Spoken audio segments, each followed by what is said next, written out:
Your first warrior, fighting out of the blue corner. He stands 176 centimeters tall, weighing at 76.2 kilograms. He's 25 years old, from Egypt, with a record of 4-1. Put your hands together for Ahmed the Butcher Amir.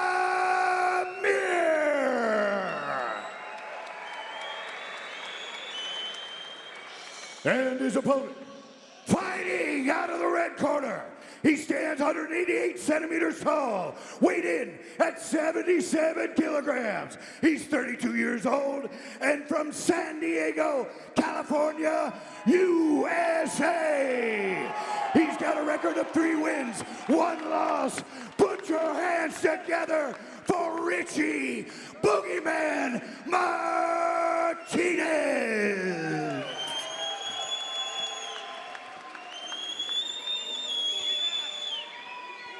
Michal Mihalovic is your referee. And here we go. What a fight we got ahead of us here. I know this is a fight you are very excited about. And if you're a grappling type of guy, if you like watching the groundwork, this is one to watch. You know, out of all the fights I'm excited to see, this one makes me nervous because I'm afraid I won't be able to catch up to know what they're doing on the ground. Yeah, I'm leaning on you on that one. And right out of the gate, here comes Richie Martinez. Looking to take Amir to the ground. Will he be denied? He has double underhooks, and he's looking to swing left to get him down, and That's he does. What he does. Quickly now let's see what brings this Ahmed fight to the Amir ground. can do. He's on his back. That's where he wanted to be. Again, Boogie's gone with some of the best. So I expect him to be able to submit Ahmed Amir, but again, we never know. No, we absolutely do not. As you can see him working.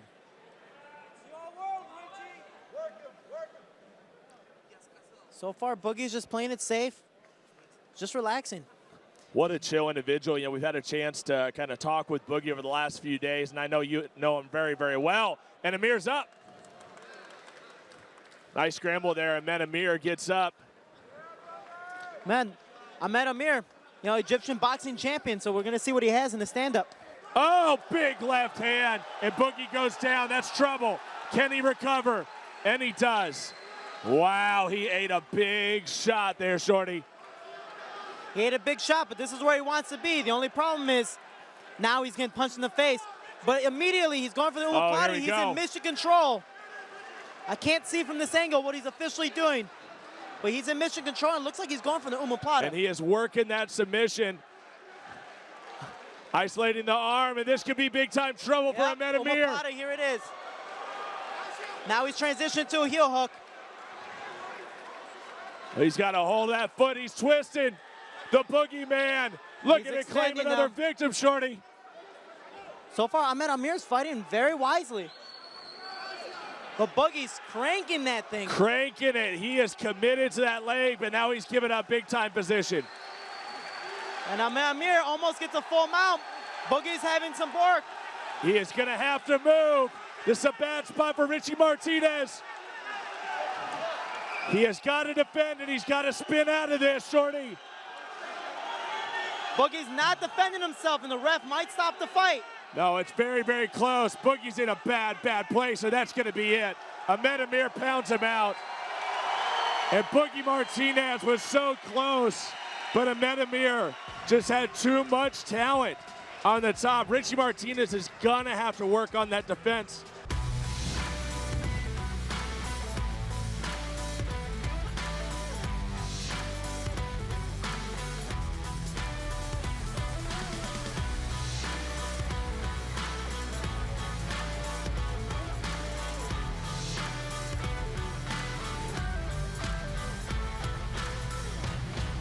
Ladies and gentlemen, put your hands together for another exciting Brave Combat Federation fight. Your referee calls a stoppage, TKO due to strikes at 2 minutes and 15 seconds of the very first round. Give it up for the Butcher, Ahmed Amir.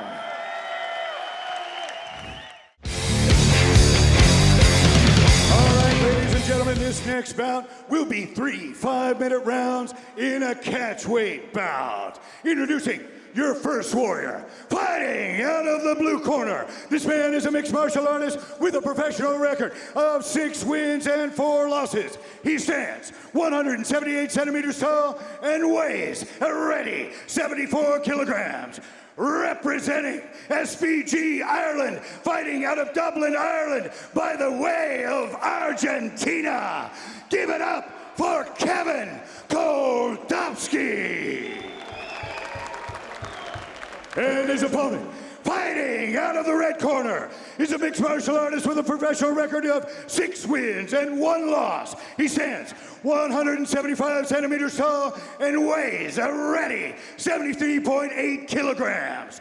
Representing War Lions Gym and fighting out of Kuwait City by the way of Egypt.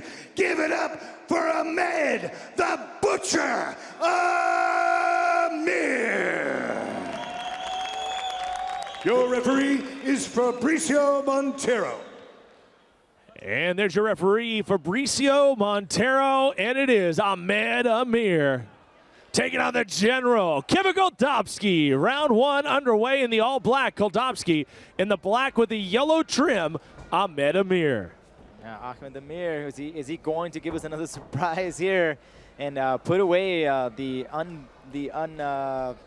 finishable? Yeah, no, he's so durable. Yeah, he is so tough to put away. It doesn't matter how much blood is leaking from his body. He just seems to go on and on. Yeah, he's a tough guy, but you don't want to be known for taking a punch, you know? No, most definitely not. But the Argentinian sensation here, he was telling me he was the first time he was able to do a whole performance here. I mean, a whole camp. Yeah, exactly. And that makes such a huge difference. Anytime you're that guy that comes in on short notice, you kind of leave yourself susceptible. Oh, and a big right hand just misses. It dropped Ahmed Amir. Put him down to 1 knee. Wow, look how strong Ahmed is. Just pushing Koldowski up against the cage, or Koldowski pushing Amir up against the cage at this point. Taking control. Just a minute in, and we're already seeing a lot of action here. This is really good. This is really good. Very even matchup, it looks like. Good little punches there. Ahmed Amir needs to, what he needs to do is he needs to really turn, drop, change those hips, and turn them around. Koldowski is just a bull, and he wants that takedown, and doggone it, he's going to get it. And he's got it, you know, and Kevin Koldowski has a really good jiu-jitsu background. You saw that in that Eldar fight where he was able to kind of thwart off and even almost attempt a few submissions in that fight. This is that grinding style. Ahmed's holding on to that leg, I mean to that head of Kevin. But it's really not doing very much for him right now. It's just kind of saving from getting any damage to him. Yeah, now Ahmed Amir. Koldowski's really defending that single leg very well. But you can tell Ahmed is very heavy. He's already got that leg creeped up on the neck. Does Kevin. He's trying to bring out that right leg and complete that triangle. Not going to be easy to do against Amir, but he's doing a great job throwing big elbows. Yeah, those are nice elbows.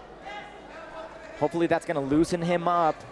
And Kevin Koldowski will be able to get that right leg out, which is stuck right now. He's being held back by Ahmed Amir, who's recognizing an attack here. He's trying to avoid that triangle. Good elbows there from the bottom. Now he's going for Kimura. Oh, he's straightening out that arm, but unable to finish it off. Koldowski, though, showing us some signs here, some nice attacks. Yep, really good, nice attacks here. And Ahmed Amir is recognizing those attacks. He's doing all the right things to defend them. Looks like he's back to working to get the half guard or side control. Again, really effective with those elbows from the bottom. Yeah, those hurt, let me tell you. Been hit by a few of those, huh? Yeah, when you're on, those hurt. It doesn't look like very much. It's not really reacting to them, but man, it's just bone on bone right there. Good, Kevin Koldowski is getting up. Ahmed Amir is just wow, nice uppercut out of the clinch. The Butcher. Koldowski and trying to get himself another fight of the night. Yeah, absolutely. And you can tell, look at in his cardio, you know, I can recognize that he's really worked on it. He's not taking those deep breaths like he did in those last couple fights. You know, kind of a desperate fighter right now is Kevin Koldovsky. You know, you never want to take 3 losses in a row, and that's what he's in danger of doing. So he's going to come out here and give you everything that he has. Not that he ever had that problem before. Ahmed Amir's got a really nice takedown. It has been working for him 3 times already in this fight. Koldovsky's trying to get out of that. He's on the bottom here, trying to get that leg and sweep it over, so he can hear the emotion, you know, the grunting, man. Ahmed Amir wants to put him away, but this is a guy that just does not go away.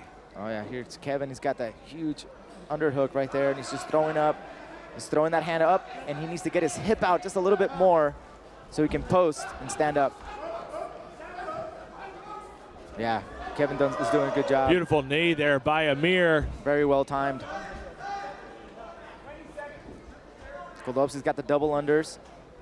He's going to push down for that takedown. Nice. But Ahmed recognizes it and gets right back up. Kevin Koldovsky now pushing up against the cage and trying to end this round on the right note.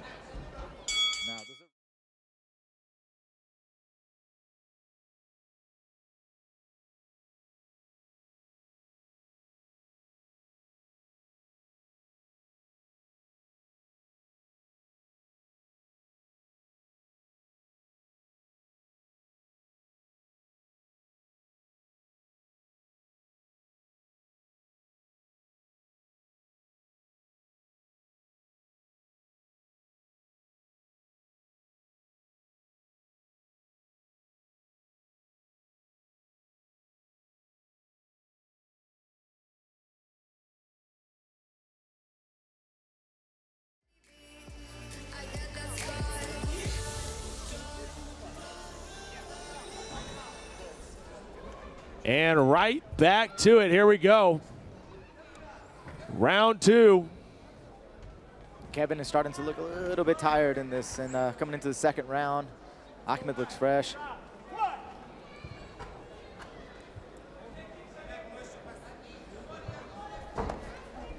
Nice. Oh, it looks like an illegal kick to the groin.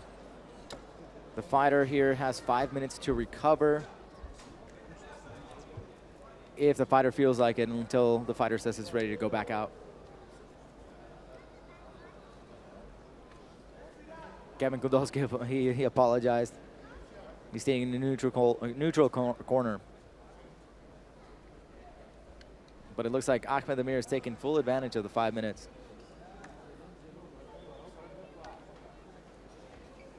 Yeah, sometimes that just happens. You know, it didn't seem intentional, Cyrus, but it looked like it was gonna. Oh, it looks like we're ready. We're back in action. And here we go. Just a few seconds in here to round number 2. Now Ahmed Amir. Kevin needs to move that head. He's just standing straight up right in front of him. Leaps forward there with the jumping attack. Ahmed Amir very, very composed, taking the center of the cage, taking his time. That was a good right hand there from Kevin. Just barely missed. Oh, and a nice elbow attempt, and then that same takedown from Ahmed Amir, just being really heavy. Just textbook, just absolute textbook by Amir. He bounces himself off of the cage there, and he is trying to take the back of Koldovsky. Wow, I mean, the power of Ahmed Amir. Wow, just kind of ringing him around here. Right into the back. Wow, how quickly did he take that one? If he could take out Richie Martinez, I think he could take out Koldovsky. It looks deep. It looks deep, and it's only getting worse for Kevin. Can he put him away, Soto? Wow. He's fighting those hands correctly. He needs to pull that down. If he could maybe body lock here on Koldovsky. Oh, that's tight. It's going to be over. And this fight is finished. Wow. Ahmed Amir with 2 straight finishes in Brave Combat Federation. Incredible performance by Ahmed Amir. He is the real deal. 100% with ease, put away a guy that is so difficult to put away in Kevin Goldovsky, and he made it look pretty easy. Ahmed Amir. Two tough guys couldn't put Kevin down. Ahmed Amir is one of the top contenders here, and he's asking for that belt. He wants it. He looks over at Sheikh Khalid and says, I want that belt. All right, ladies and gentlemen, welcome back. Let's go to the official decision, Carlos Kramer. All right, ladies and gentlemen, we have your victor at 124 of the very second round. Your winner by rear naked choke. Give it up for Ahmed the Butcher Amir.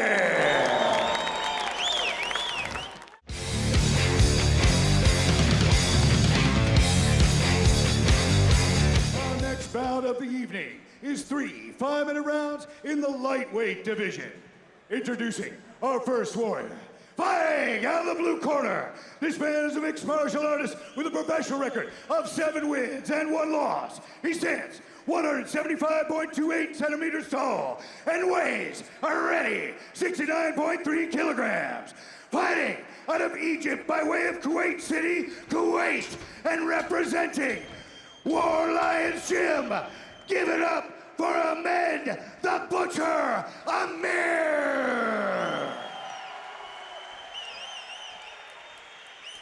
And his opponent, fighting out of the red corner. This man is a mixed martial artist with a professional record of 6 wins and 2 losses. He stands 176 centimeters tall and weighs a ready 70.25 kilograms. Fighting out of Gothenburg, Sweden, and representing Frölunda Kampsport Center. Give it up for the last Viking, Erik Karlsson. Your referee is Mark Goddard.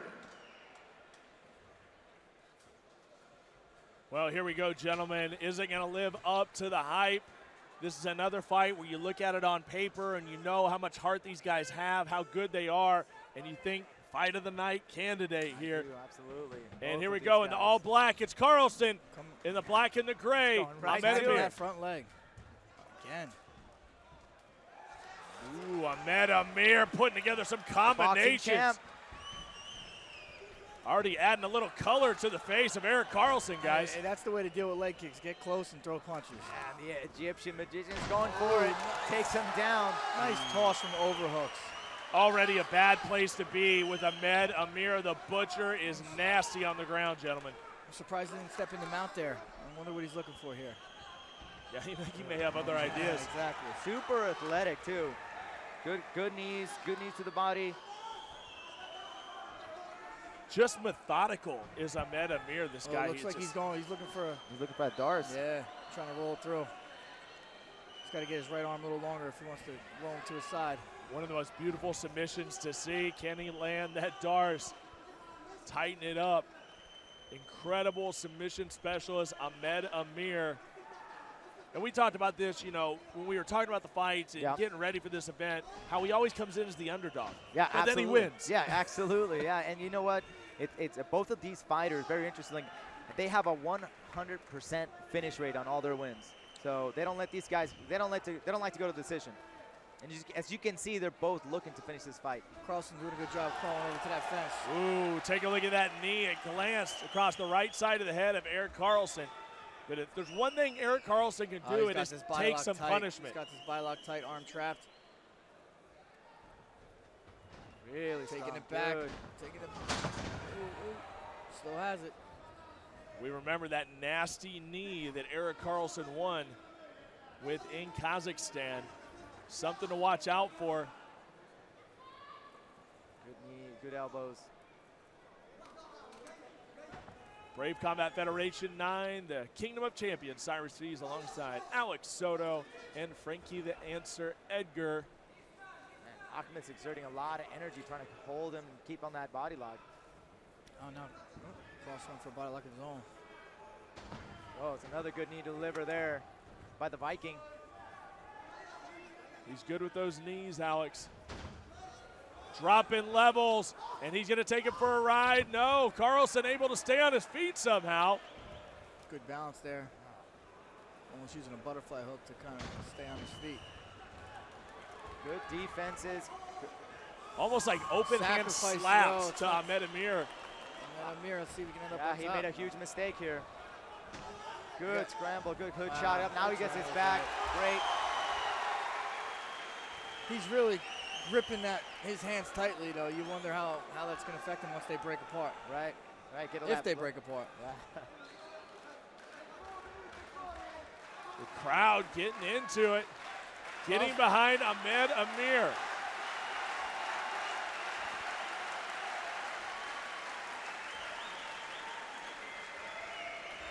Oh, there we go. Over the top. Suplex City. Very nice. Oh, Ahmed with a huge right hand.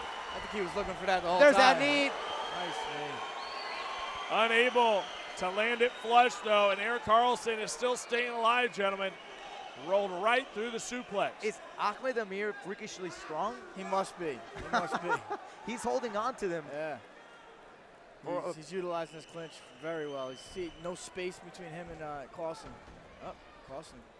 Good job fighting back. I think he should try to separate. There you go. Incredible heart from Eric Carlson. He is the last Viking, and he Ahmed lives up looks to that loose. name. Nice uppercut right hand by Ahmed.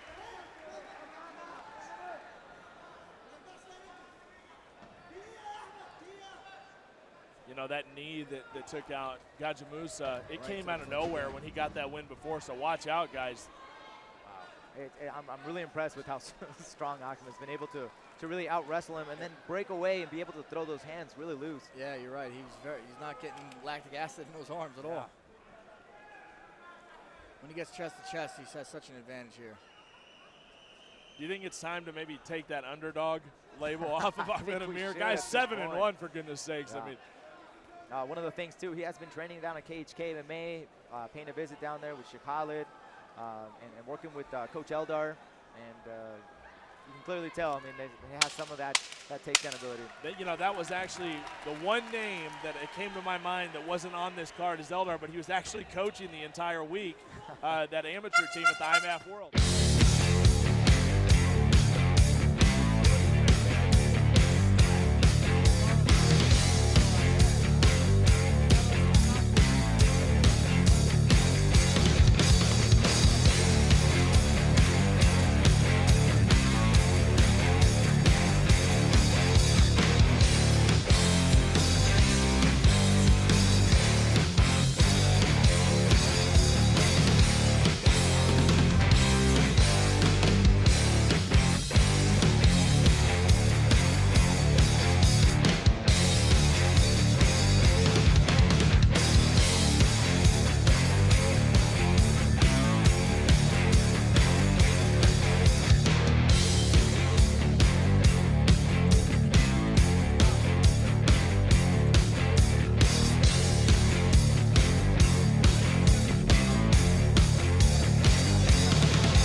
Decided by the end of the night.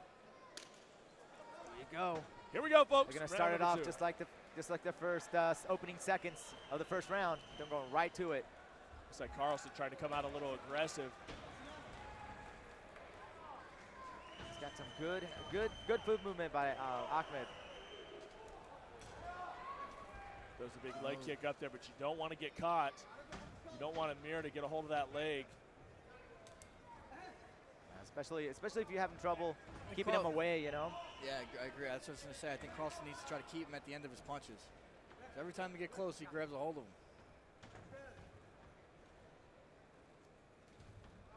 Ahmed Amir. Eric Carlson. Oh, there's there that it right goes! hand. There's Watch that right out. hand. Eric Carlson out of nowhere with Wow. the right hand. Wow. Devastating. He's defending. He's still defending. Wow. Great job. Great recovery. And we have an experienced referee. Let him go and let him fight to the next second. Yeah, that was the right call right there. Yo, 100%. Because you see, he was the rocked punch. pretty good too. Yeah, I mean, it was nasty. Yeah, but now you're sitting there in the guard, playing on the ground with Ahmed Amir, and that could be trouble. Very dangerous. Here comes setting up that Kimura. I heard from the guys that Ahmed Amir has a really good, tricky ground game. Man, it looks like he's recovered already. That's impressive. So what do you do? Do you let him get up, and then do you just try to test yourself on top, or do you get down into the guard with Ahmed Amir? I think he's doing a good job so far. You know, he's in half guard now. You know, he landed a big punch to get there too. Yeah, and I think he's behind too on that first round. So I mean, this is a way good to bide some time of dominating the fight. That was some special right hand from Erik Karlsson. And that's like I told you guys, I mean, the knee came out of nowhere when he dropped Gajamusa in Kazakhstan, and that right hand came out of nowhere. Same exact situation. Ahmed Amir needs to let go and get on there. Let go of that body lock, and he needs to switch. Sitting on top. Oh, looks he's going for a submission from the bottom. There he goes. Got to be careful turning his back there. Not a good place to be with the last Viking nearly on your back. There's been some big shots there too. Huge hits. Oof, almost hear him. Ahmed needs to get that underhook on his left side and shoot, and decide to go either to try to get his back or try to sweep him. You can throw him with the choke here. He's got to get him to his other hip though. It's going to be really hard to do it from there. Now he's going to get some more punishment. Oh, and a big elbow, a hellbow coming from Karlsson. Left hand. Good punches coming up, making space. Man, Ahmed has recovered from that shot, huh? He recovered quickly. Yeah. I'm impressed. There it is. Now he needs to step up, grab that leg, get under, stand up. Excellent. He's trying to get on top. I'll tell you, Amir is awesome. He is get up with that fighter. situation. Absolutely incredible. Jumps on the back. Is he going to send him for another ride? Showing some great resiliency there. What? Oh. Yeah, absolutely impressive. Wow. The resiliency of Amir, and he throws Karlsson right into mount. What? What a change of events. How quickly things can change in this sport. Wow. That might be it for Karlsson. Oh, he's turning his back. I don't think that's good. Not against Amir. He didn't like that. But he keeps the chin in. It doesn't allow the choke to come through, but here comes the ground and pound. Mark Goddard watching very, very closely, but Karlsson not going away. He's going for the choke. Doesn't have the hook in, though. There you go. Ground and pound. This could be over. Can the Butcher do it? Can he claim another victim? Just missed that elbow. Ooh, didn't miss that one. But still moving. Karlsson needs to do something now. He's moving enough, though, but now he's in that full mount. In trouble. Use that cage. From bad position to a worse position. He's willing to turn his head. He's willing to take the chance, guys. Man. He's a tough kid. We got 30 seconds left. Seems like an eternity for these guys. 30 seconds in that position. And he's going to have to take some shots to get out of this mount. He's in a real bad spot here with his head up against that fence. But he's trying. He's still working. The referee's letting him make it. He's going to make it. Trying to come out the back. He gets flattened out. Seconds. That could be no. Karlsson not going away. Ahmed. What a performance by both men. Huge punches. I'll tell you what, Ahmed getting dropped and turning around like that is very impressive. Wow. You know, it's not often you see that. Somebody gets dropped like that. Come back and turn around and that dominant. Yeah. He takes the round. Wow. But see, this is where a good referee is.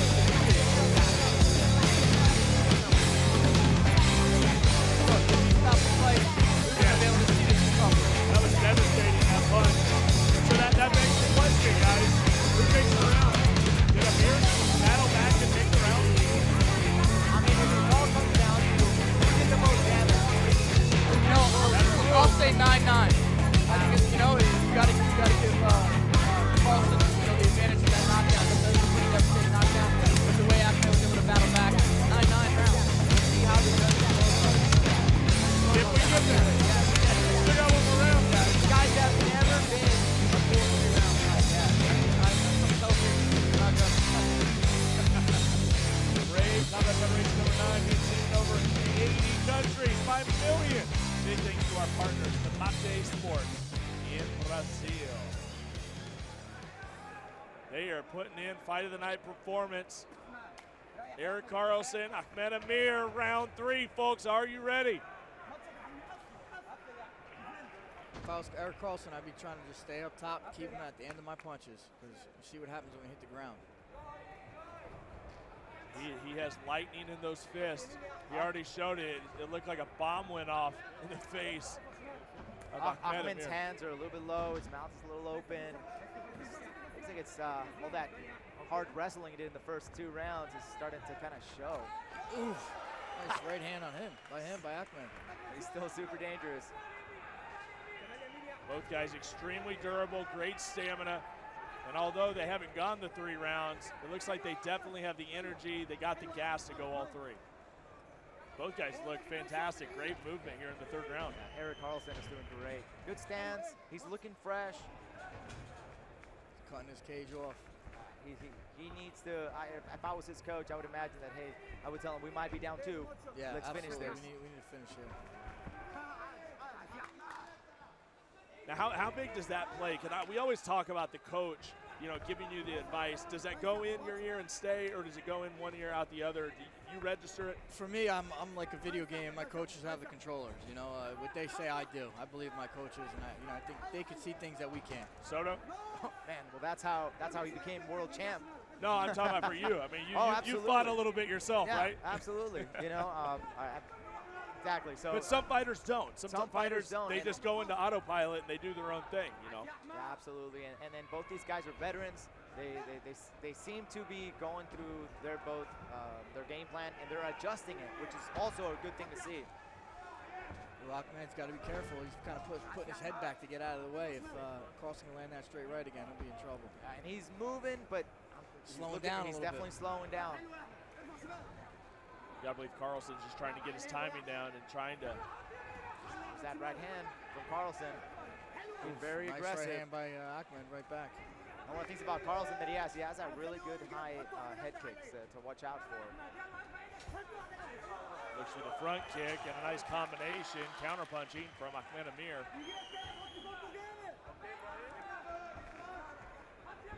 Ahmed is caught it. Yeah, he's chopping down the legs. He's cutting the cage, making it really small, putting pressure on him. You know what? He's probably noticing that he's getting tired. He's just making him work. He's trying to capitalize on it. Again, he's throwing single punches. I think he needs to throw some combinations himself. Yeah, absolutely. Yeah. He needs to cause a little bit more damage. There's that high kick that I was talking about. But you don't huge punch kick. Oh! To the liver, and down goes Amir, but Amir is going to recover, gentlemen. He does it again. Wow, huge elbows coming there from the top. Nice defense here. See if he can defend. He's got to get that leg all the way back. He's got a huge cross face now. Defending those hips. Now he's going to push those hips back down, get heavy on those hips. Ahmed Amir, man, is this guy human or what? He just keeps coming back, like right? He's cut pretty good. He's cut pretty good. I guess maybe one of those elbows. I think you're right, Frankie. What a scramble from both of these guys. Try to just kick away. Wow, this could be a great come from behind win. Still anybody's fight. Minute and a half left. Look at the blood on the stomach and the arm. That was a front kick. Eric Carlson. Rocked him with that front kick, yeah. When you have that length, that helps. He needs to keep that pressure on him, though, if he wants to finish this fight. Oh, there's a big right hand. Eric Carlson got the timing, and man, Ahmed looks like he's on. He's leaking. On rubbery legs right now. This is why they call him the last Viking. I mean, it's only. Yeah, you're absolutely right. Look down, it's what you would expect to see out of a guy called the last Viking. Blood all over his body, man. Just. And the crowd cheering for Ahmed. I think he needs to come with a little urgency, man. I think the finish is near. Oh, he Amir wants says it. bring it on. 40 seconds. Who's going to strike? Ahmed looks like he's kind of just trying to keep at bay here. Listen, Amir might. Exactly. He probably thinks he has the round. I don't know. That. Ooh. Saying you can't be messing around. You gotta Mark engage. Goddard's one of the best, man. I like that. So we want some action. Let's go, boys. You're here to work. Eric Carlson has to go after it, guys. Oh, big uppercut, just misses. Outside leg kick, final moments. They have turned in an incredible performance, and we will go to the...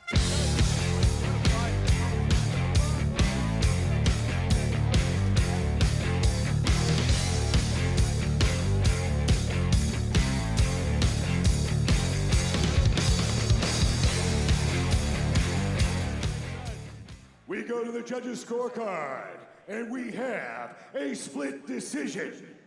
And your winner, Ahmed Amir!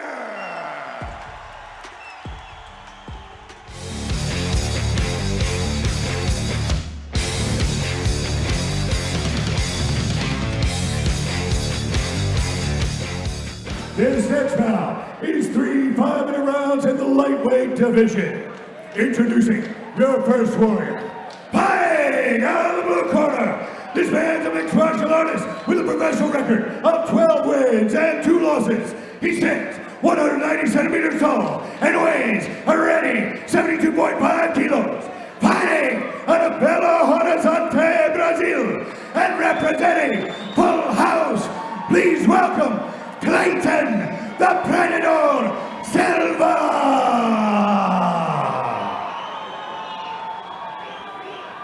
And his opponent, fighting out of the red corner. This man's a mixed martial artist with a professional record of 8 wins and 1 loss. He stands 176 centimeters tall and weighs a ready 70.7 kilograms.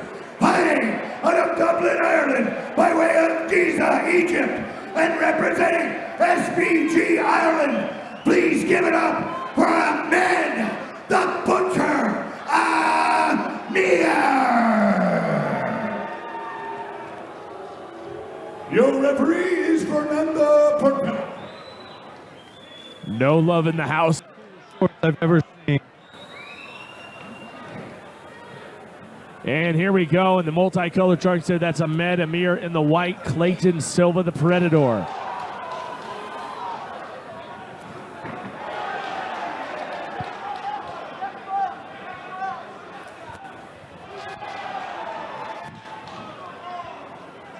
Winding up there is the Predator, and Ahmed Amir, this is a guy that's never really fazed, never really intimidated by anybody. At any moment, he has a lot of tricks that he can go to, but look at that quick sprawl there by the Predator. Clayton Silva already showing his wares here, and big strikes. Ahmed Amir already in trouble. You talk about some blood just from the sprawl. Clayton Silva has already drawn first blood. We're not sure yet where the blood came from, but it doesn't seem to affect it the least. The Butcher bringing the fight to the ground. He's in the guard of Clayton Silva. Got to watch out for those big, long legs.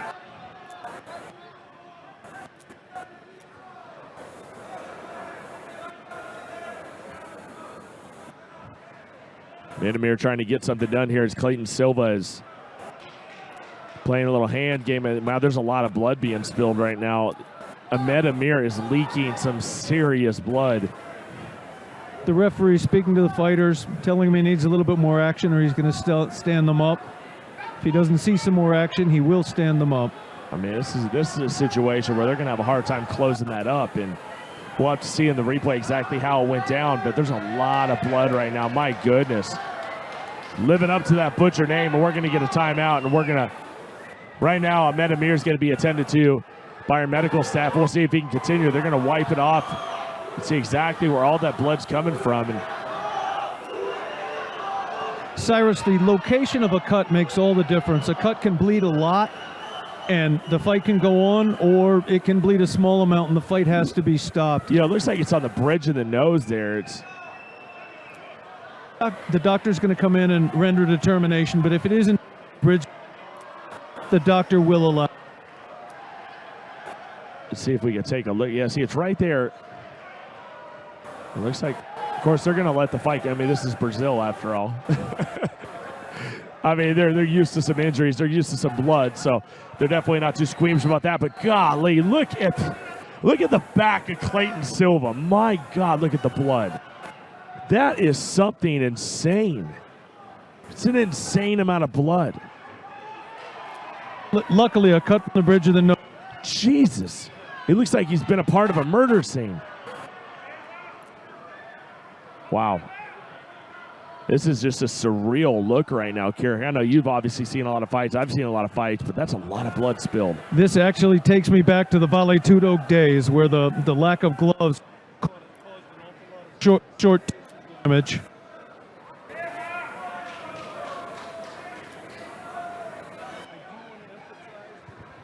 This is not dangerous. The amount of blood you're seeing can be startling. Based on the cut, it's not dangerous. Once again, you have Clayton Silva on top, and it looks like a scene from Carrie, like they just dropped that whole bucket of blood on both fighters as they are drenched in blood, and all of our officials are kind of sitting back from the cage as well. The Predator closing in, and Amir trying to play some tricky foot submissions here. And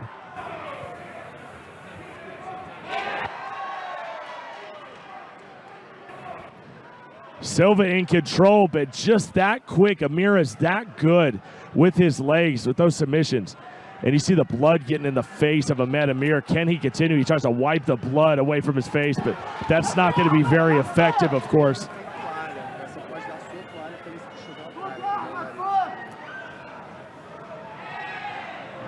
Whoa, look at that throw by Clayton Silva right over the top. A beautiful judo throw to put himself right back in top position with a minute to go in round one. These two are having an absolute war.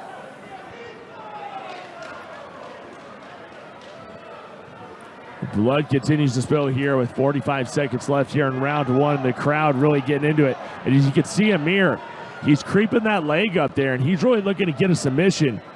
He is so good with the subs, Kirik. He underhooked that leg, which can put you in a dangerous position in terms of getting struck, but it also aids you in that submission. It's a very brave thing to do. The crowd with every kick cheering on the Predator, Clayton Silva, in his home of Belo Horizonte. Those kicks to the perineal nerve on the outside of the thigh are extremely debilitating. Amir's just one of those guys that never goes away. And I mean, you look at all the blood loss, and you look at the punishment that he's taken, and he's still very much in this fight. If they can get a hold of the cut and figure it out, I just don't know that they're going to let it continue. I'll be honest with you, that's a bad cut, Kirik, and we've seen fights stop for less. I took a seminar with a fight doctor in cuts, and there's basically a science to it. And it has entirely to do with the position and relative to the nerves that are underneath. Blood in and of itself doesn't really mean much. Two 8-year-old boys can get in a fight, give each other a bloody nose, looks terrible, but... yeah, this is something insane. And you can see they're trying to find the location, and obviously you want to get a good cut man on there and try to get the Vaseline, try to close it up, and it doesn't seem like they're doing that right now. And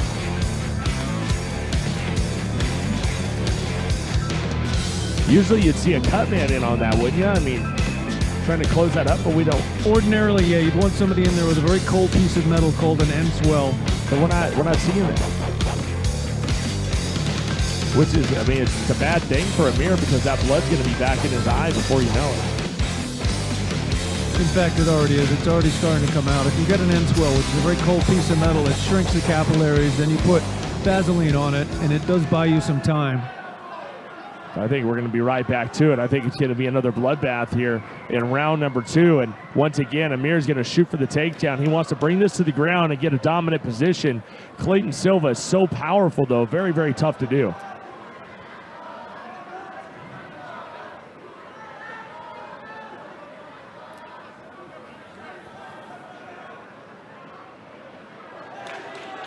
But Ahmed Amir with the spirit of a lion, the Middle East on his back in this matchup. And if he can get a win over a guy like Clayton Silva, that really cements him in this division. Once again, we're seeing some of the high level techniques that you only very rarely see. Those little heel kicks to the calf are, again, a fairly recent development in the sport, and they're extremely painful. Down to the ground they go, and willing to give up full mount. A bad spot to be in for Ahmed Amir, no matter who you are. Nearly flipping over Silva. Wow, just, man, does he have heart. Now he is in the guard of Clayton Silva. All the credit in the world for the sheer strength and technique of Ahmed Amir. That was incredible grappling by Amir. He was in probably the most miserable position in this entire sport, which is a figure 4 from the back, and he managed to escape in seconds. This is just an incredible display of technique. Really swinging the momentum here is Ahmed Amir, and there's so much blood that's been spilled. These guys are slick. You got the sweat, you got the blood, and you just can't really get a good grip. Amir's trying to drag him back down to the ground. He knows what he's good at, and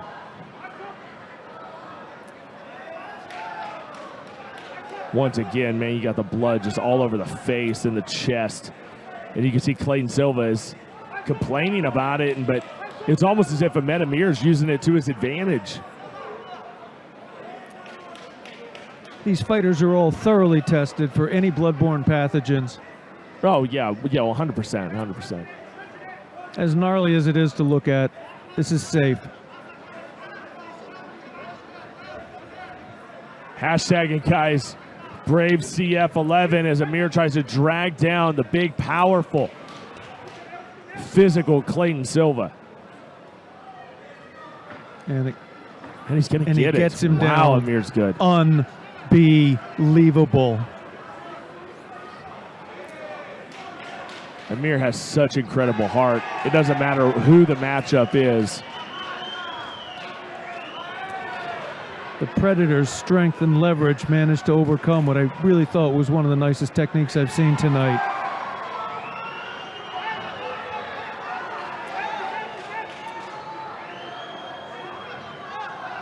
This is just as grimy and gritty as you're going to see. Two guys just slipping around in puddles of blood in this Brave cage, and just a pure show of passion and heart between the both of them. If too much blood does pool in the eye, the referee can stop it and have the doctor look at it for that reason. And I think that might be the case right now of Amir, as he is just kind of in a bad angle and all the blood is starting to head to his eyes. Basically, you're blinded by the blood and you're just feeling around.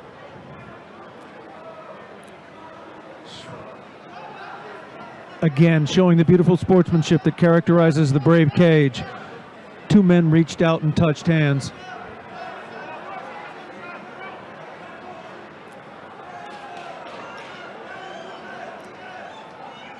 Clayton Silva doing much of what he's done throughout this fight, using his range, and he's fought a very technical fight, but Ahmed Amir has made it just... Mouthpiece came out from that strike. Fernando Portela is going to allow the stop.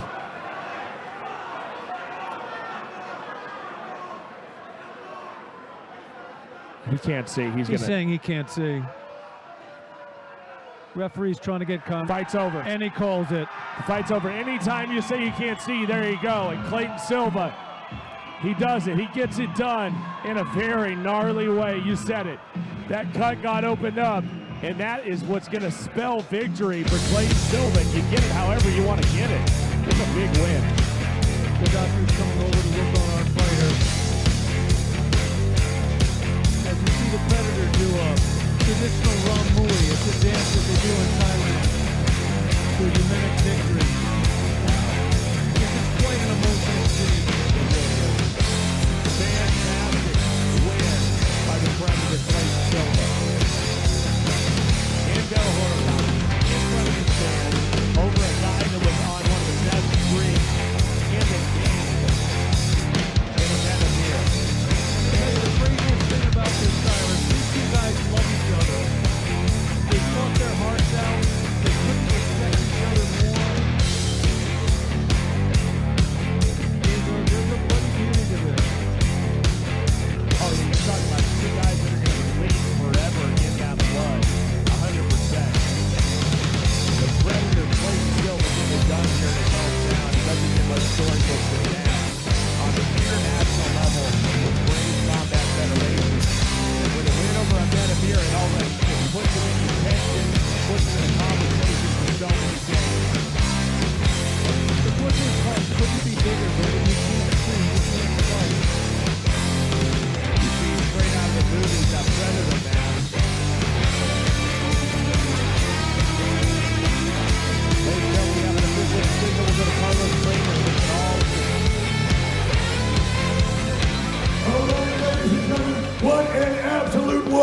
was. This comes to an end at 4 minutes and 21 seconds of the very second round. Your winner by TKO, Clayton Prenador Silva.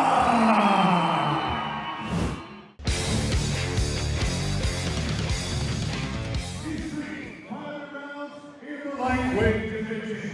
Introducing our first warrior. Fighting out of the blue corner. This man is a mixed martial artist with a professional record of 4 wins and 1 loss. He stands 197 years tall and weighs already 2.1 kilograms. Representing Peace Crossface out of Waterford, England, United Kingdom. Give it up for Sam, the Future.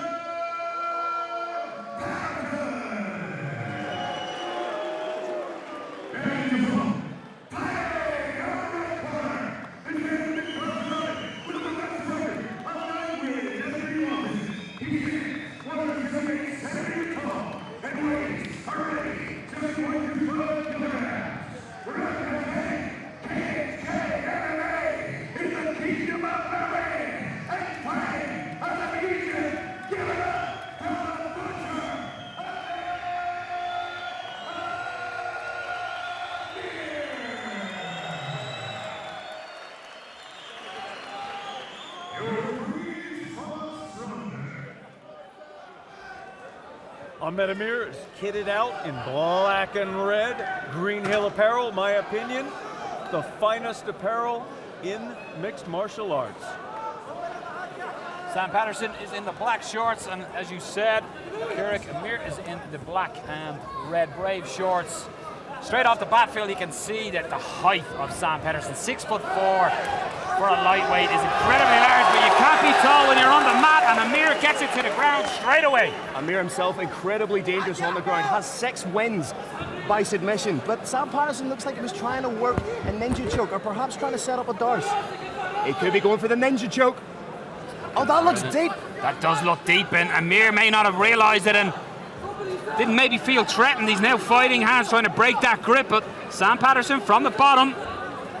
He's going to try and roll with it as well by the looks of it, Phil, but Amir gets out of it. And Mort, I think Patterson abandoned it. He realised he didn't have it.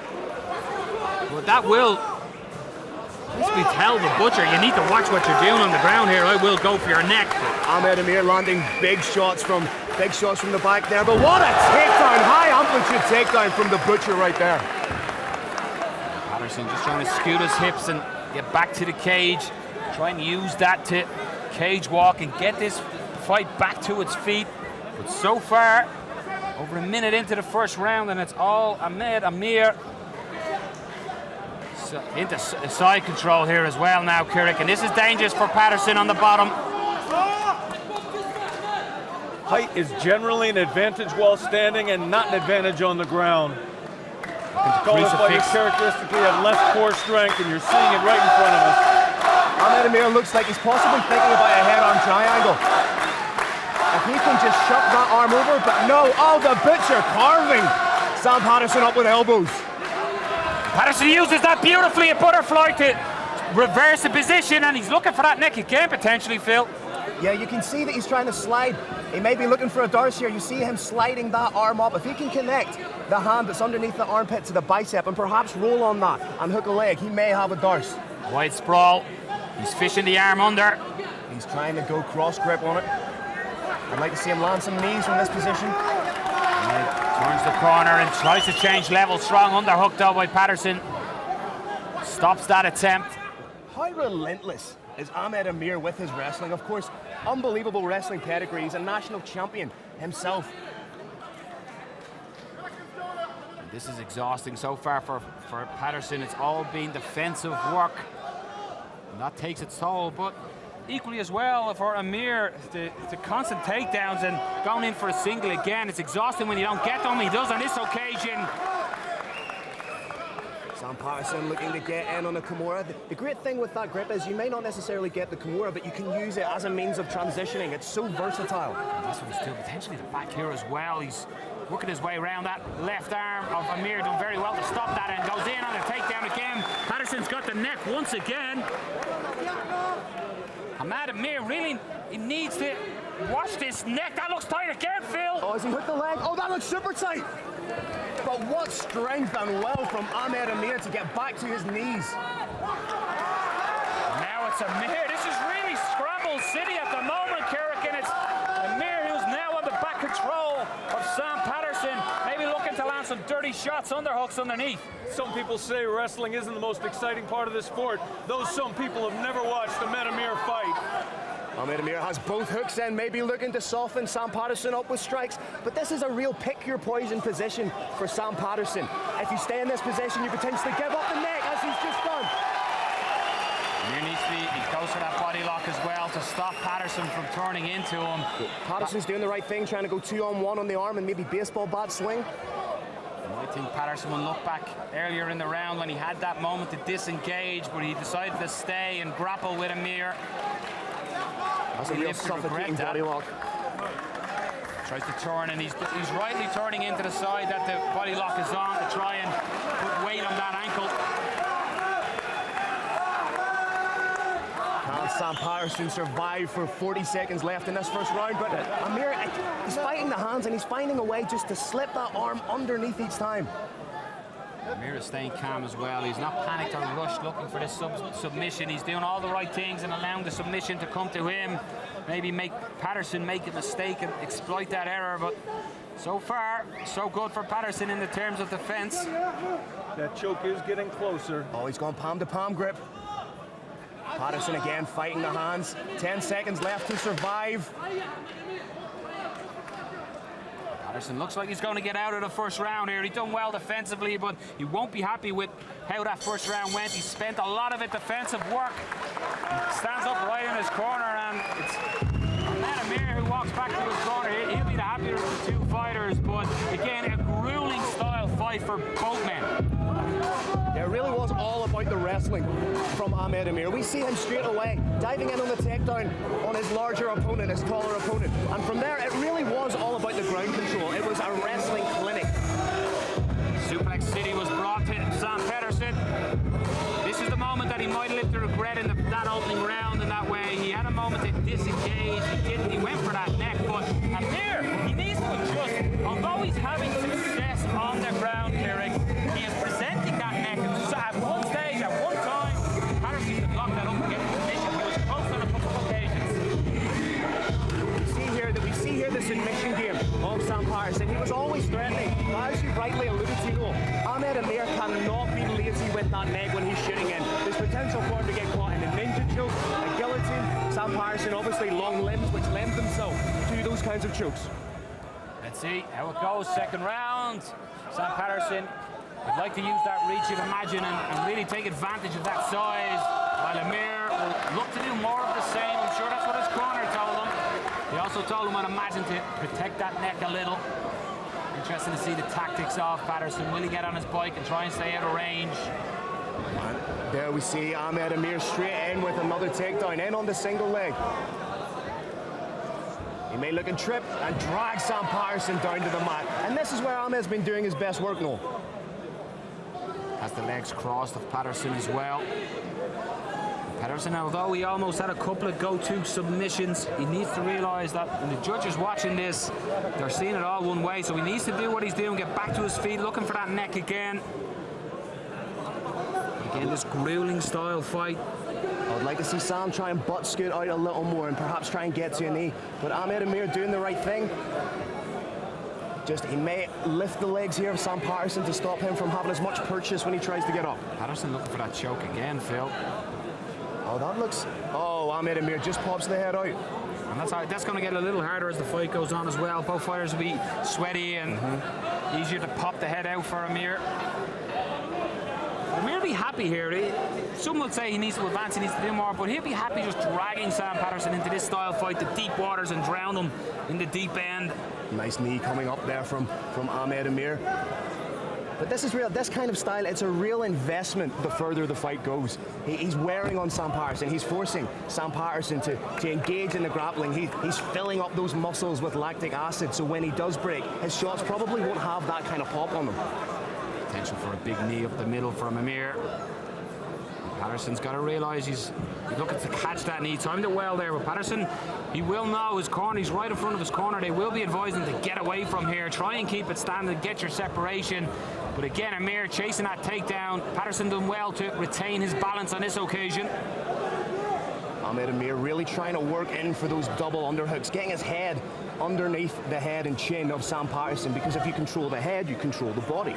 Referee just warning Amir just to keep his fingers out of the cage, and Patterson has turned Amir, and this is his opportunity maybe to separate, but again, Amir just seems the stronger in these exchanges. Big thanks to Jordan Tourism Board, one of our official sponsors. VisitJordan.com. Nice snap down from Sam Patterson there. We can see him trying to work perhaps for that Darce again. And again, he's listening to his corner. You can see it on your TV screens. He's looking directly at his head coach, who's giving the instructions of what to do.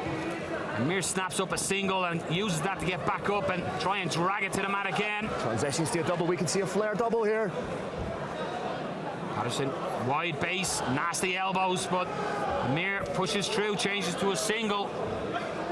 Gets the trip on the balancing leg to get it back to the canvas, and that's got to be frustrating for Sam Patterson.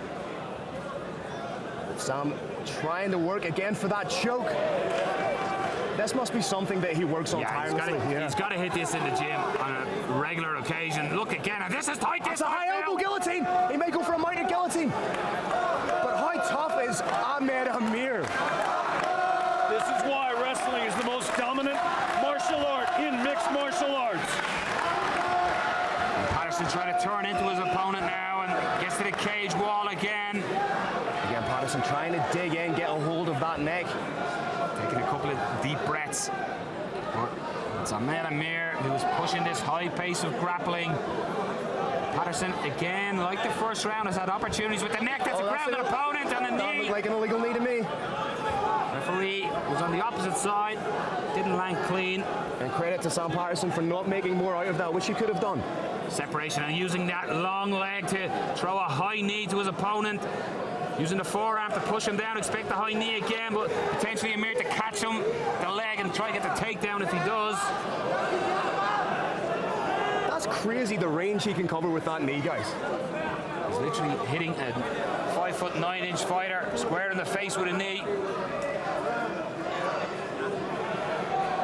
Sam Patterson really needs to pull down on that whizzer. I think the man will be a little tired here. His shots and what he's thrown looks a little laboured. It'll be interesting to see if the grappling has affected Amir coming into the third round if we get there. But this could be Sam Patterson's opportunity at the start of the third round to see how slow the shots come and maybe get his own shots off, implement his own game plan in this one. Sam Patterson has a tremendous striking game. He's got a tremendous submission game, but it is getting trumped by the wrestling of Ahmed Amir. His last two wins for Patterson are by way of guillotine choke, so that won't come as much of a surprise, but Amir does look exhausted making his way back to his cage, while Patterson just takes in a deep breath, but he looks to pressure in the two fighters. So Phil, talk to me about, a lot of people think, and I mentioned in the first round, about how tiring what you're seeing on your TV screen is the defensive grappling, but how exhausting is it for the aggressor, for the guy taking you down? It's incredibly draining, because at times it may not look like a lot is happening, but you're constantly moving forward with forward pressure. We see the slight needed a head there, but Sam Patterson, fair play for not making more of it. But we see the shots being a little bit more laboured here from Amir. If I were the corner of Sam Patterson, I would be saying, look for the counter knee from the shot straight away. I think Amir will look to engage in the clinch game and try and take Sam Patterson down. So I would have an uppercut loaded or a knee loaded right from the get-go. Good round. Let's see what the gas tank has for the butcher. Sam Patterson, light on his feet, bouncing around. Can he keep it at range? It's question number one coming into your third and final round. An incredible night of fights here at Brave Combat Federation 23. History will be made. Thank you for joining us on our prelim card. The second bout of the evening, waiting on the third round. Patterson talking across Amir. And Patterson looks eager to get going. Nice stiff jab to open up from Patterson. He seems a little bit more confident with his range and striking. Amir does look tired, but goes for the takedown. Big sprawl, will be affected by the cage wall here though. Again, he's in on that single main look to trip switch. But Patterson still landing his shots.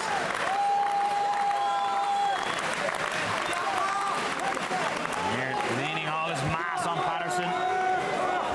Again, referee, just gun shield comes out of Amir, and that could be an illustration or a sign of tiredness as well. So it'll be interesting to see Kerrick, his defense, if that neck gets snatched once more.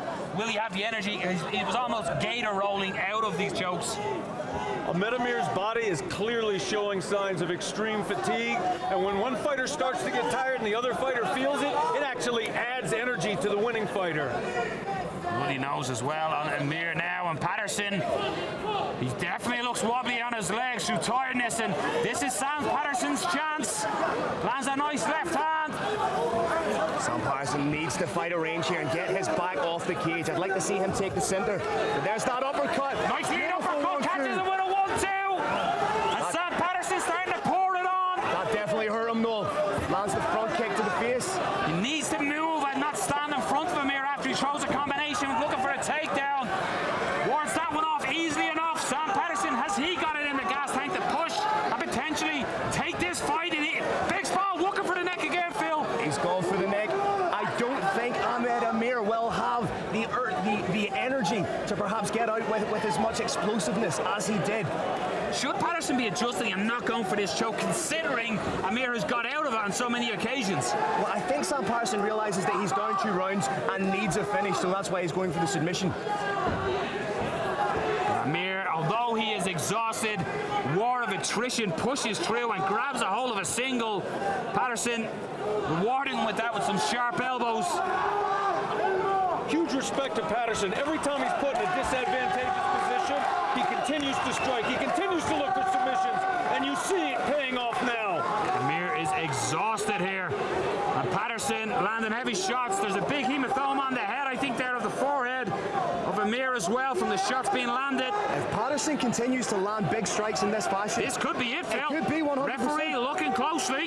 Sam Patterson sitting inside the half guard. I love to see guys landing ground and pound from the half guard. That is a big mouse and hematoma above. Referee, stop the fighters for a moment. Ahmed Amir is bloodied up by the ground and pound being landed here by Sam Patterson. Sam Patterson knocks the gun shield out as well. This could be it, Phil. You don't see too many finishes from guard, but Sam Patterson landing heavy shots against an exhausted opponent. Referee looking very closely. And just slides that knee through. He may take the mount here in the half guard position again. And again, the gun shield out, referee. Ahmed Amir holding on for dear life right now. Again, Sam Patterson threatens with that choke. Think posture up and land shots. The referee looking closely. The referee stepping in to put the gum shield. That's almost stopping the momentum of Patterson there. I'd like to see Patterson turn over those elbows. Potentially, gentlemen, this could be a 10-8 round. And that one's going to really put it to the judges coming if it goes the distance. But we are dealing with an exhausted Ahmed Amir. And Sam Patterson, blood is in the water, and he is hunting. In this 3rd round, we haven't seen Ahmed Amir offer any kind of offense, Kerrick. What does he need to do? What he needs to do is try and reverse this. The neck is there. Sorry for trying to crush you, Kerrick. He just sat up and presented the neck like a gift. Oh, that's a tight squeeze. Ahmed Amir must be close. He's got it. Oh, that looks You can see the grimace on his face, but again pops out. Patterson. How tough is Ahmed Amir? He may be looking to set up a Kimura here. Again, just getting the toes out of the cage with Sam Patterson. The finish is nearly there. The gas tank must be running low as well. But the Englishman has given everything he can to pull this victory out of the fire. Those are hellacious strikes to the body. And Amir is really hanging on just for a bell. He has nothing to offer, has not offered much in the way of the 3rd round. And again, Sam Patterson looking for that choke. 20 seconds remaining. Can he get it, Phil Campbell? What does Sam Patterson have left in his arms? Can Ahmed Amir hold on? But this looks super tight. He's done the right thing by rolling to it. Amir will hear that. There's no way he's going to tap after this war. What a fight, gentlemen. That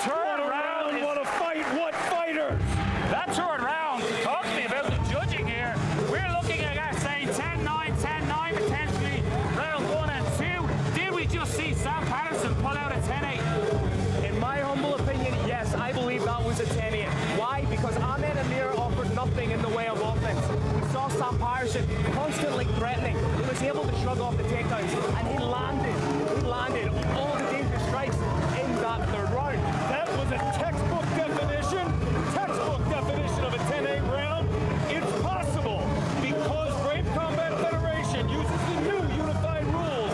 It's possible one referee might even see it as a 10-7. The fact that Ahmed is still on the floor could be right for that. They're calling the medics in. How are we here with a technical knockout technically here? The bell is gone. Is it something that's possible? His corner lifting him to his feet. That is an exhausted fighter. And then look at the transfers. If the judges are looking at the two fighters after that, they're seeing Sam Patterson as the fresher man. This is going to be a very interesting scorecard. It's not something we see too often, is a draw. There's potential there for that. If you're looking at Ahmed Amir, he gave absolutely everything in the first 2 rounds, which left him with not a lot in the third except survival. You talk about fighters' IQ, you talk about the fighter's mind, but Ahmed Amir showed the fighter's heart to stay in there, and a lot of fighters potentially may have taken the opportunity. Patterson had his neck. It was easy to tap rather than survive the beating that he took in the final round. The most modern version of the unified rules of mixed martial arts is designed to encourage more 10-8 rounds and even more 10-7. I am really interested to see and hear how the judges call this one. And it's always interesting as well, Phil. We're obviously waiting. He just stepped into the cage. The roaring line has the decision. There's been some times which would always tell you that the judges are checking, rechecking, and checking again to make sure we've got the right tally and score. Gotta go to the judges' scorecards. This is intriguing. So let's send it up to make it official. To the roaring line, Carlos Kramer. All right, ladies and gentlemen, give it up for these two warriors. What a fight! After 3 rounds, we got a judge's scorecard. Our first judge scores about 28-28. Our second judge scores about 29-28 red. Our third judge scores about 29-27 from the blue corner. We have a split draw. Here we go, ladies and gentlemen. The split draw.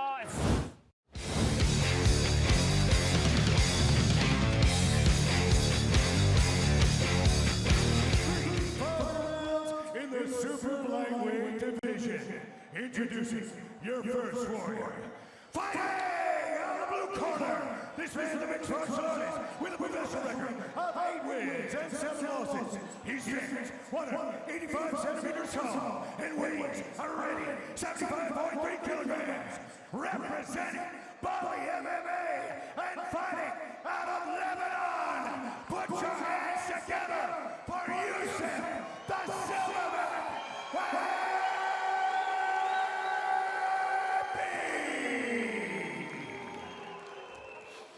And his opponent, fighting out of the red corner. This man's a mixed martial artist with a professional record of 9 wins, 3 losses, draw. He stands 178 centimeters tall and weighs a ready 75.2 kilograms. Representing KHK MMA in the magnificent Kingdom of Bahrain and fighting out of Egypt. Put your hands together for Ahmed, the Butcher Amir.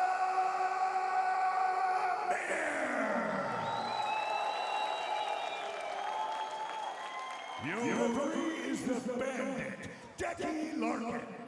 For the first time tonight, Decky, the Bandit Larkin. One of the premier referees in not just Irish, European, but in world mixed martial arts.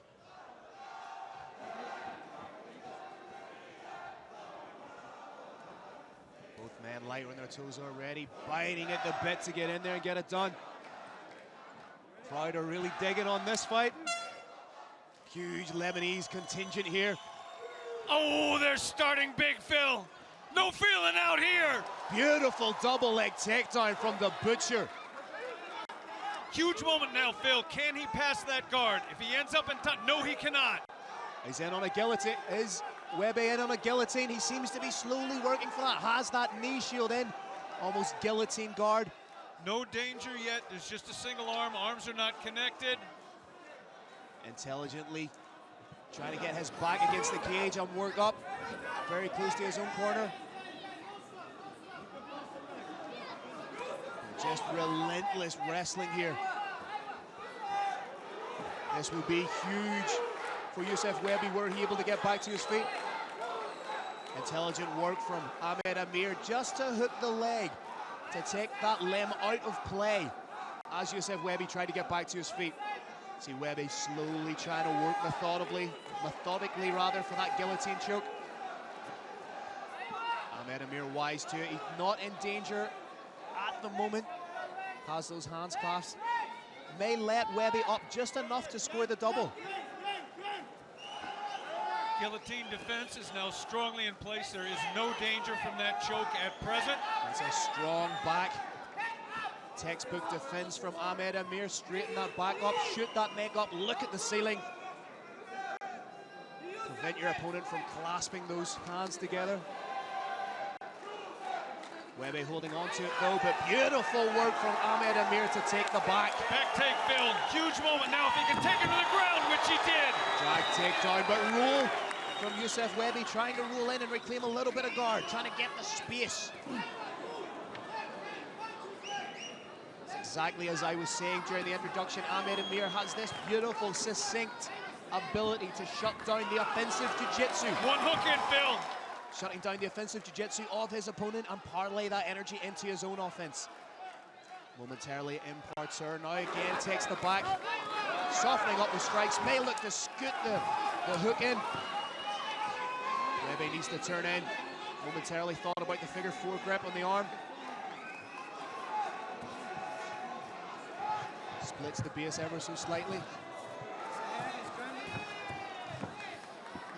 There was a little confusion there about the hand on the ground rule, Phil. We do use the unified rules, the new version of the unified rules. The hand has to be supporting the weight, can't be just a finger. This is exactly where Ahmed Amir wants this fight to take place.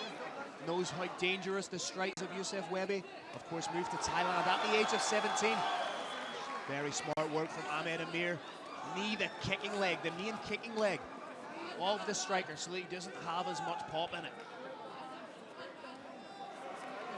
And you can hear the thud from those knees to the thighs. This is a very unequal striking battle right now. Those are brutal. Knees to the back of the leg, to the hamstring and the thigh. It's an intelligent investment for later rounds. Momentarily thought about the shelved takedown there. Webby does not have the distance he needs to land that elbow effectively. They're essentially tricep strikes. They don't have the leverage to cause much damage. That knee, on the other hand. Webby looking at the referee as if to say there was inactivity, but those knee strikes to the thigh count as activity. A little bit of frustration being worn on the face of Youssef Webby right now. We've got a hook in, Phil. The beginnings of a choke. Hook replacement on the other side. Using that seatbelt grip beautifully. Phil, the Butcher is brilliantly shifting between striking, submission, threatening, and his wrestling. Webby now wants to pass that arm to the other side. He has now successfully passed the arm. He's out of choke danger, and he has reversed. Absolutely beautiful sit through from Youssef Webby. Moment. Oh, he caught him from his knees. What an unorthodox jukebox Youssef Webby is. Nice heavy sprawl. I wouldn't be surprised if we see a little bit of separation here from Webby. Does well to get the double underhooks and bring Ahmed Amir up to his level. Youssef Webby back in the game. 20 seconds left to do something telling and perhaps steal a little bit of this round. Lovely level change from Ahmed Amir. Youssef intelligently tries to dig in for those underhooks. Takedown will be huge for Ahmed Amir right now. There we have it, first round in the books. What an entertaining round, Phil. Seriously entertaining round of mixed martial arts. I think we both like that one. 10-9 for the Butcher, correct? I think that's fair, although there are serious positives for Youssef Webby to take in that round. Beautiful sit through to momentarily take the back of Amir and then land some beautiful strikes of his own. From his knees, he landed an absolutely beautiful right hook. As I said, incredibly orthodox, but incredibly entertaining. I would love to see that again. If the guys in the truck can hear me, that was fantastic. Webby showing just how dangerous he is, and Ahmed Amir showing just how methodical he is as a mixed martial artist, shutting down the offensive weapons of Youssef Webby. Phil, Greenhill replay, walk us through. There we see beautiful open to the round, heavy leg kick from the silverback. And then from there, it was all about the wrestling. Beautiful trip takedown from the Butcher. And here we see the roll and potential sit-through. I think we're going to see the sit-through here from Webby. Nope. You're just going to have to take my word for it. It was beautiful. Round two, big smile on the face of Youssef Webby. He is loving this. Opening up with the strikes. I think we're going to see a little bit more distance management here. Youssef Webby is dangerous with those hooks. There's only so many of them Ahmed Amir can take. Caught one flush there, but wore it very well, wore it convincingly. Phil, I'm loving Webby's unorthodox striking. Oh, that was an orthodox super move. Did not work. Webby in on a double underhook, denied. Heavy, heavy use of the whizzer. Beautiful from Ahmed Amir. Uses the whizzer to his advantage. Now in the dominant position. Webby still in it. Has a reverse hook in. And Webby is down, man down. This is where someone like Ahmed Amir thrives. The Butcher trying to carve Webby up. Oh, heel hook attempt. Into the heel hook. May chase it's out. It. Webby showing he's got some dangerous jiu-jitsu as well. Needs to be wary of a potential arm triangle if they maintain this position.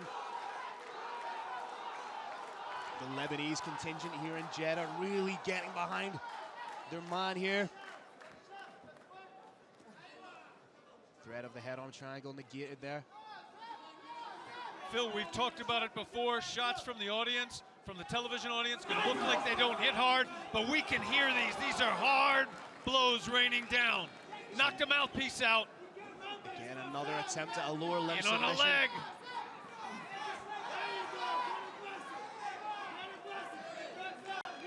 Smothering work here by the Butcher. Impressive work too from Webby. He is in this the whole time. Decky putting the mouthpiece back in. Fights on.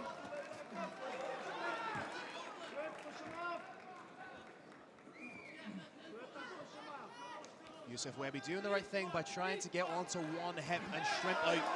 Create a little bit of distance, maybe try and reclaim guard. That's easier said than done when you have somebody with the wrestling and submission ability of Ahmed Amir. Needs to be wary of giving up the back here.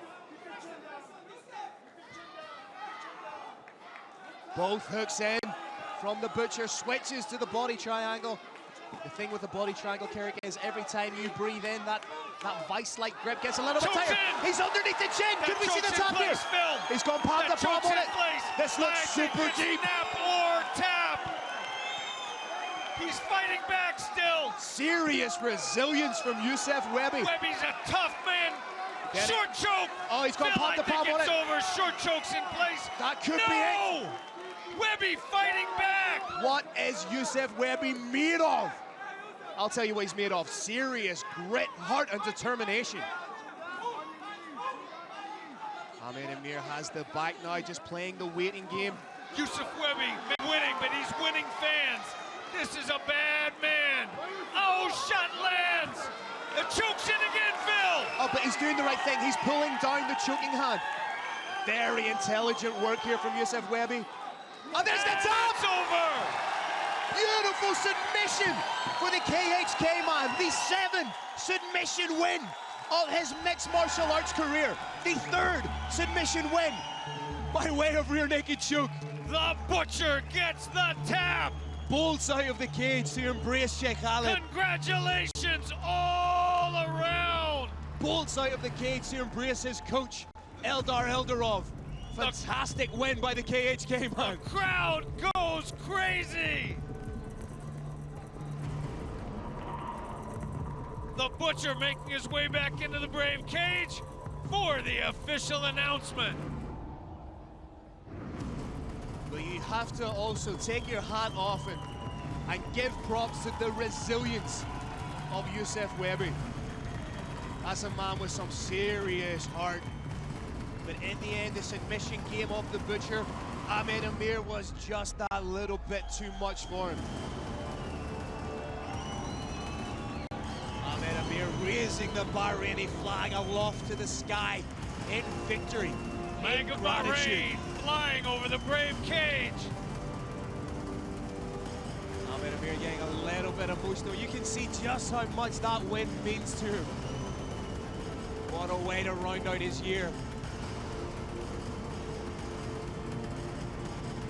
And Phil, this is just a prelim fight. Oh, that's scary to think of the quality that we have coming up here. This was just our second fight of the night. Let's have a look and see how that finish came about. There we see just a beautiful striking exchange to open things up. And then the Butcher went to work methodically, sharpening those tools, carving up Youssef Wehbi until the end became inevitable. And we just see the end there. That's the tap. Carlos Kramer, make it official for me. Let's go. All right, ladies and gentlemen, another incredible, explosive end to our second bout of the evening. This comes to an end at 3 minutes, 28 seconds of the second round. Your winner by tap out, rear naked choke from KHK MMA, Ahmed the Butcher Amir.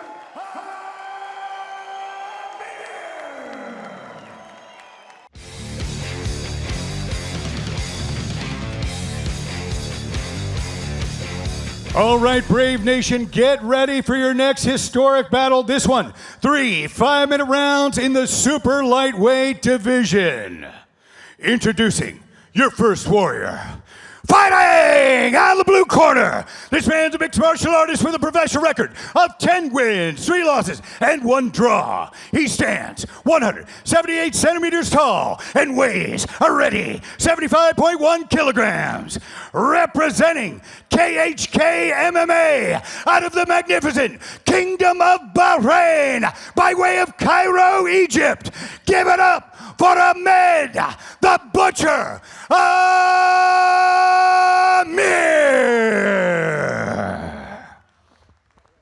And his opponent, fighting out of the red corner. This man's a mixed martial artist with a professional record of 2 wins and 4 losses. He stands 188 centimeters tall and weighs a ready 74.8 kilograms. Representing Warriors Thai Boxing and SBG Dublin and fighting out of Dublin, Ireland.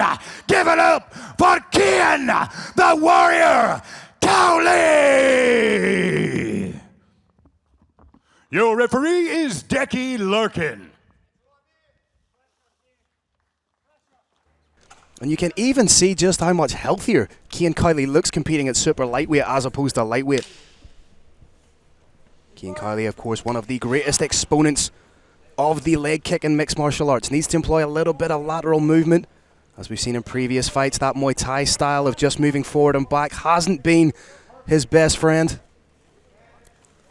And there you see Ahmed Amir getting in with the double underhooks, looking for that trip. Of course, Ahmed Amir has 7 wins by submission in his mixed martial arts career. 5 finishes coming in the very first round, comprising of 2 KOs and 3 submissions. A very savvy grappler, Kirik.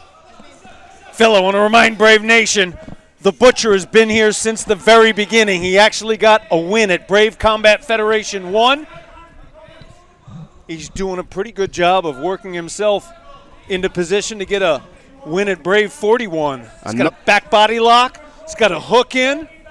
And not only is he a former Egyptian national BJJ champion, he's also a former Egyptian national wrestling and boxing champion, showing just how well-rounded he is. Cian Colley right now doing everything he can to defend the offensive wrestling and grappling of Ahmed Amir. Just trying to unhook those wrists. But potentially we could see Ahmed Amir jump round the body and get that second hook in if Cian Colley can't create a little bit of distance. Phil, the Butcher has that leg laced around the outside. It's actually not easy to throw from that position, particularly with the cage there. He's released it, maybe due to fatigue, trying to sink his hips and suplex. Momentarily gets the takedown, but Cian Colley pops right back up, showing the work he's been putting in with Coach John Kavanagh. Phil, this is exactly what Cian Colley needs, is anti-wrestling. He knows he's going to win from the outside. He's got to be able to avoid not being taken down, and so far he's done a great job of it. Of course, the striking credentials of Cian Colley are undisputed, unmistakable. A multiple-time Irish Muay Thai and kickboxing champion, a former Irish Kings cage Muay Thai champion, so we know how devastating he can be on the feet. But in order to do that, in order to show his skill set, he needs a little bit of separation here from Ahmed Amir. I agree. As I said in the pre-show, Phil, what we're looking at is a Ferrari, but it's a Ferrari who's being sucked into the MMA mud just a little bit. And Ahmed Amir is such an intelligent fighter, having trained previously at SBG Ireland, now training at KHK. His game is coming on leaps and bounds, and he has that pool of knowledge from someone like Eldar Eldarov to draw from. Want to say, too, Phil, I'm impressed by the striking that the Butcher is employing right now. He's not just trying to wrestle. Oh, those are devastating elbows to the body. Those elbows to the kidneys hurt, and they can actually pop a rib if the opponent isn't ready for it. But you have to give, and I hope I don't throw the commentator's curse on here, but you have to give credit to Cian Colley for not being taken down and not being held down at this stage of the fight. Big credit, Phil. Big credit. He has not been taken down to the ground successfully, and that's a key to him winning this bout. Right now he needs to do everything he can to try and turn in towards Ahmed Amir. Try and either sit through or turn in and establish his own kind of underhook. Because in this may look like a stalling position, but right now the more offensive work is being done by Ahmed Amir, who's landing big strikes against the cage. Phil, I don't know if you caught it earlier, but I saw something I don't think I've ever seen before. Ahmed Amir threw an uppercut from underneath his opponent's leg. And that could have been a first for me. That is great work from Cian Colley to turn in towards his opponent. May try and fight the underhook game right now. But you can see he has an overhook on his right side. May try and clamp down on that to elevate his opponent. Ahmed Amir trying to get in on that double leg. Switches to the single as the double was denied by the wrestling defense of Cian Colley. Excellent head positioning by Ahmed Amir here. That head positioning is crucial. At giraffe fighting, to see who controls whose head is vital up against the cage. You control the head, you control the hips. And now less than 40 seconds left in this first round of a very interesting but somewhat slow-paced bout in the super lightweight division. Ahmed Amir perhaps implementing the game plan of trying to drain his opponent, take him into the later rounds, try and exhaust him a little bit with that heavy grappling. He is indeed, Phil, but I don't think he's playing a blanket game at all. I think he's thrown some nice strikes. Oh, Cian Colley does a great job to get up, and there we see that leg kicking game from Cian Colley. 10 seconds to go, Phil. This is exactly where Cian wants to be. And I couldn't tell if that was the 10-second clap or if that was just Cian Colley landing a leg kick, Carrick. Ho! Oh, look at the stare down there from Cian Colley. Almost disdainful at the fact that Ahmed Amir had grappled him to that extent, but very smart offensive grappling from Ahmed Amir to close the distance, to hold Cian Colley where he wanted him. And there we see Cian Colley moving back a little bit, but then catching himself up to speed a little bit and moving out laterally. There's that uppercut. As you say, from underneath the leg, he throws that uppercut. Once again, huge credit to Ahmed Amir here. He is no blanket.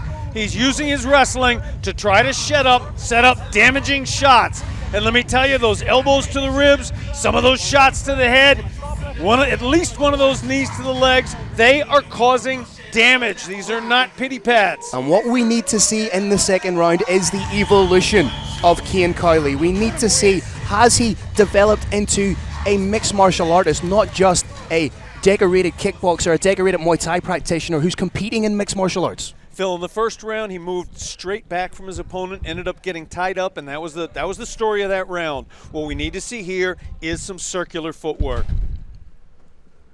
Both these men biting at the bit to get going. Cian Cowley quite literally carries, figuratively and literally, Ireland on his back. So much expectation placed upon this young man.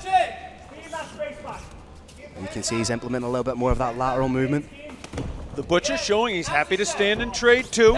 He did say he wanted to test out his striking a little bit. Does just enough striking. Now he's in, hands are together, Phil. Ordinarily, that means a takedown is imminent. However, Cian Cowley is showing an awesome, developed anti-wrestling game. He's trying to do everything he can to try and bring that level of Ahmed Amir up, thus defending the takedown. Splitting his base well is Cian Cowley, but Ahmed Amir is like a dog with a bone. Cian Cowley has established an underhook. Ahmed Amir maybe getting the double here. That's a big takedown. Lands in the side control position. This is big for Ahmed Amir. Cian Cowley is perfectly calm here. He's going to try and move his back up against the cage. And then he's going to try and pop back up to standing. It's not going to be easy, but there he goes. And here we see that's good work from Cian Cowley to get to his feet, but Ahmed Amir again taking the back in that position, trying to sneak a hook round. Cian trying to break that wrist grip from Ahmed Amir. Ahmed Amir thudding with those knees to the thigh. Tried to get in one to the head. Cian Cowley trying to go 2-on-1 on that wrist. May try and sneak that elbow in and spin round towards his opponent. Almost in a quasi-arm drag position. Creating a little bit of space there. You can see he's trying to sneak that elbow in. Needs to turn in towards his opponent if he can.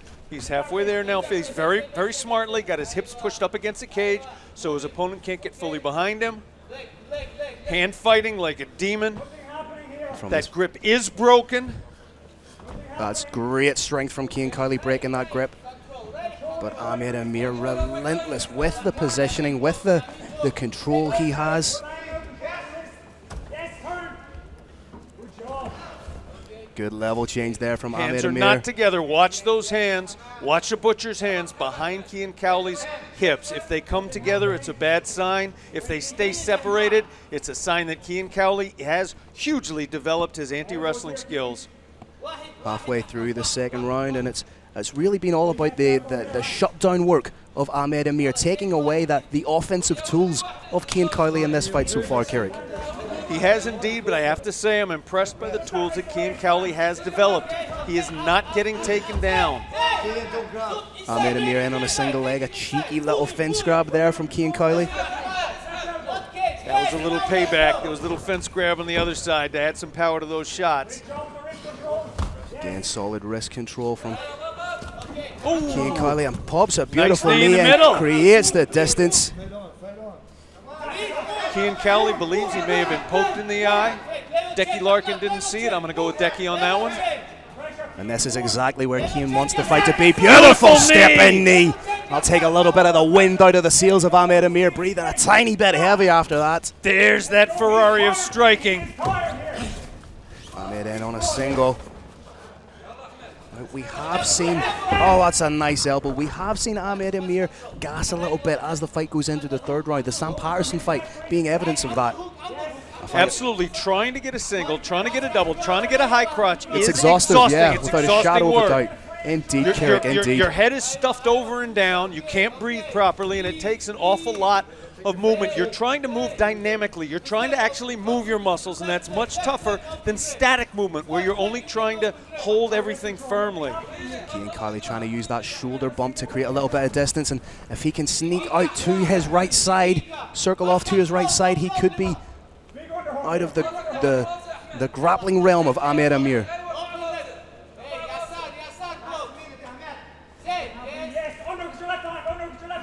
Cian Cowley switching those hips, trying to see if he can find a way out, and it looks like he may have found it. Does well to dig in for an underhook.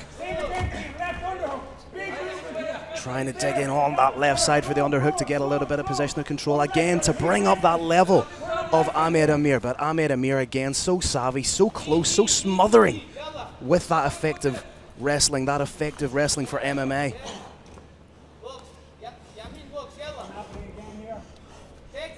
Closing stances of the round, and it's very much followed the blueprint, the same kind of blueprint as it has in round one, Kirik. It has indeed, Phil.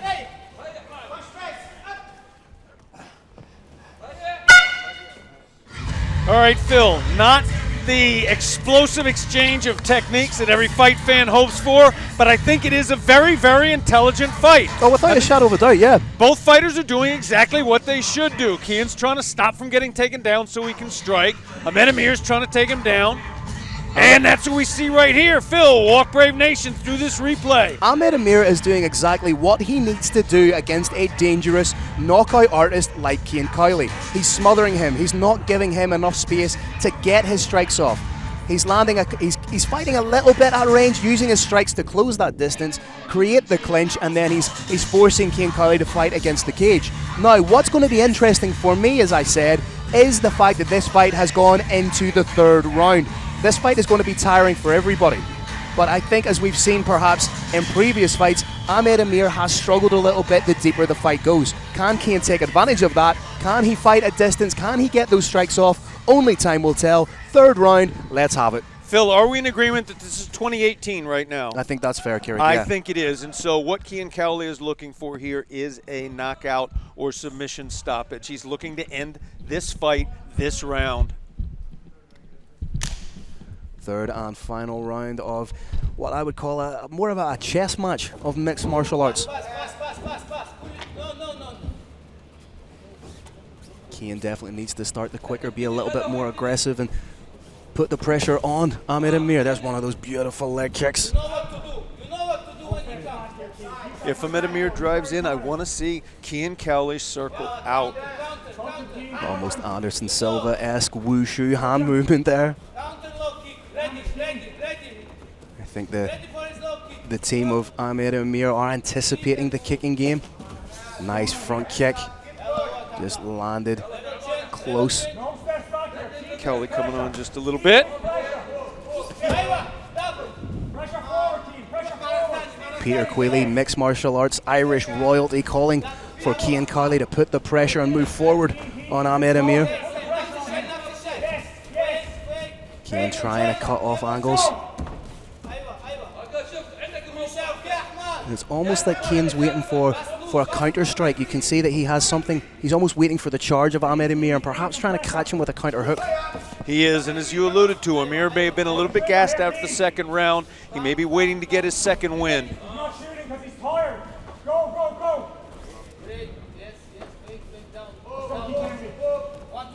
Damage here. Cian Cowley really needs to turn this fight up a little bit, start landing, start putting Ahmed Amir under pressure, just see what that gas tank is made out of. Cian Cowley's coach reads the Butcher as being gassed at this point. He wants a more aggressive striking attack. Ahmed Amir grabs the single leg off the attempted knee to the body from Cian Cowley, and this is exactly where Ahmed Amir wants the fight to be. Can Cian Cowley illustrate enough defensive wrestling to get himself out of this position? Or will he be bound by the fact that there's only 3 minutes left in the third and final round? Phil, he's done a tremendous job of not being taken down to the mat significantly, but he unfortunately hasn't yet shown an ability to get his back off that fence and circle out. As we said at the beginning of this round, Cian Cowley essentially needs a finish to be victorious in this fight. And he's not going to get that finish from the inside. He needs distance. And Ahmed Amir is acutely aware of that, so he's happy to maintain this kind of a fight, to this smothering, grinding, kind of take the pace of the fight way down. Absolutely, Phil. And in his defense, he is throwing some shots in, as we saw right there. It was a cool little left hook. Went in on the hips, popped up, threw a hook, right back on the hips again. Ahmed Amir has the hands connected, maybe looking for a high crotch single. Coming up to 2 minutes left in this final round. Can Cian Cowley do something to spark it into life?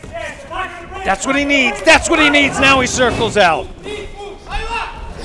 Huge credit to Ahmed Amir for not taking that for a split second, was right in on those hips. There we're seeing Cian Kiley be a little bit more aggressive. Nice sprawl from Cian Kiley. At this stage of the fight, can you see Cian Kiley attempting a Darce here? Kiley's got 100 seconds to finish this fight.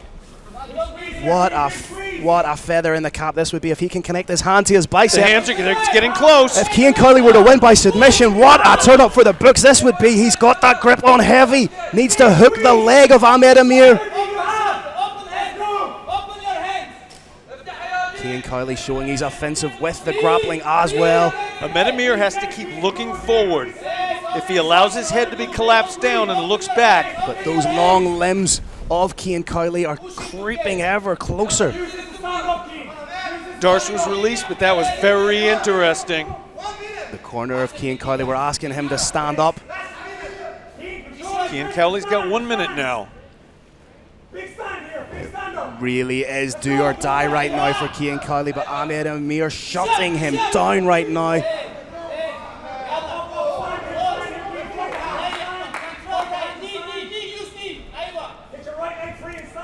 And barring that momentary scare with the Darce choke, Ahmed Amir could be on the way to a decision victory here.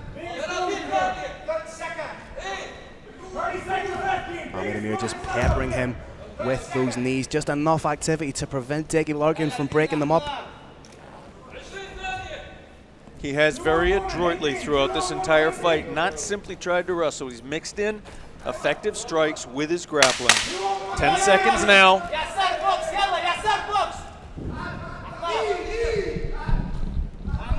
I think it's fair to say that that was what you call a frustrating fight for Cian Kiley. That was a frustrating 30-27 loss for Cian Kiley. That said, I am very impressed by Cian Kiley's evolution here, by his development. It was not possible to take him down on the ground and hold him there. However, he as yet does not have the ability to get his back off the fence, keep space behind his back, and land the strikes that I know he wanted to throw. But Ahmed Amir showing that you need to be well-rounded in every aspect of mixed martial arts. Gone are the days of being a singular specialist in a particular discipline, Carrick. You need to be well-versed in every single aspect of the sport to prosper. Absolutely, and Ahmed Amir, although he didn't attempt any submissions, if he was not very familiar with the ins and outs of that Darce choke, it could have put him to sleep.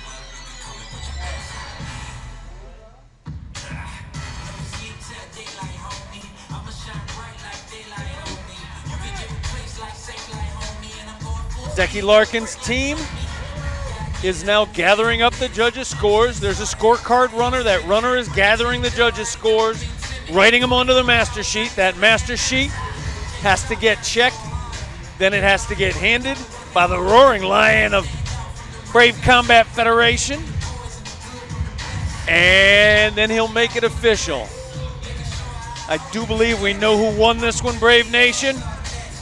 And we're short moments away from it being announced because Carlos Kramer is in the house.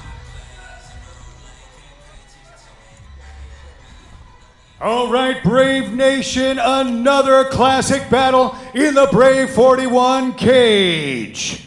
After 3 rounds, we go the judges' scorecards, and we have one judge scoring the bout at 29-28. The other 2 judges scoring the bout at 30-27. For your winner, by unanimous decision, out of the blue corner, Ahmed the Butcher Amir!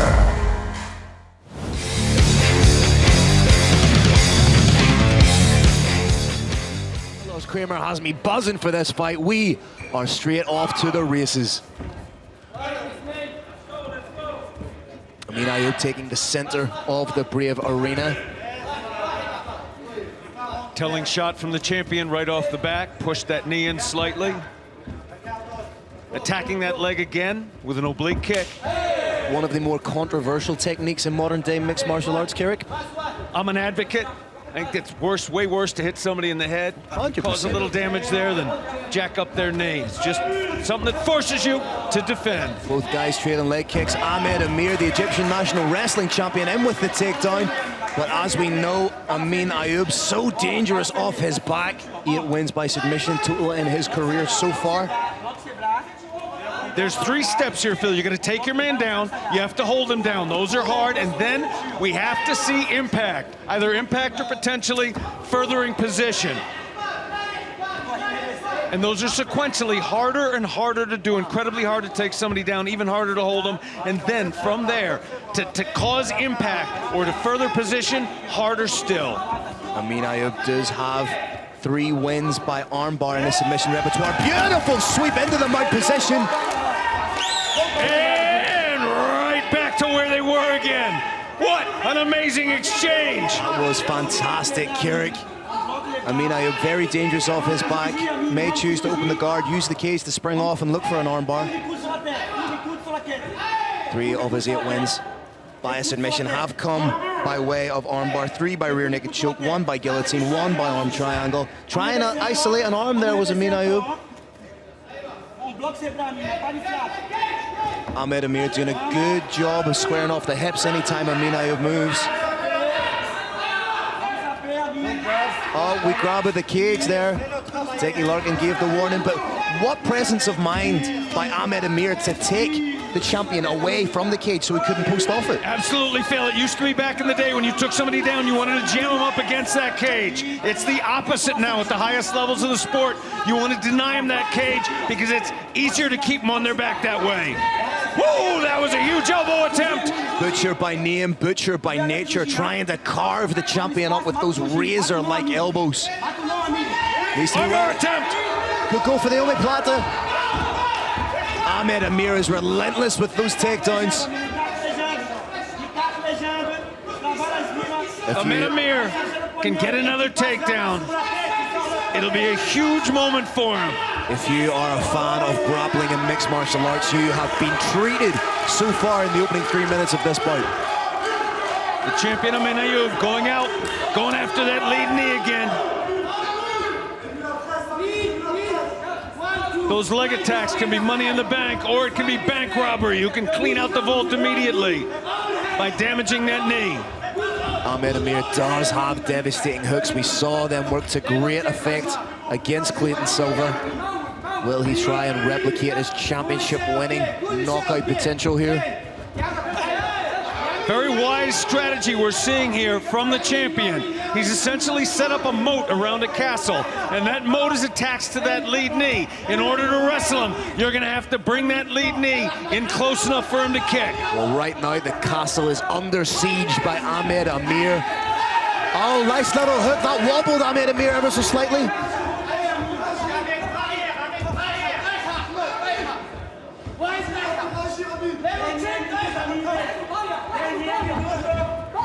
Nice head movement from Amin Ayub.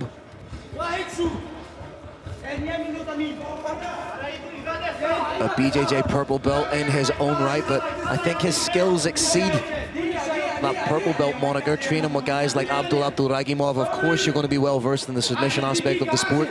Nice inside leg kick from the number 1 contender, the challenger.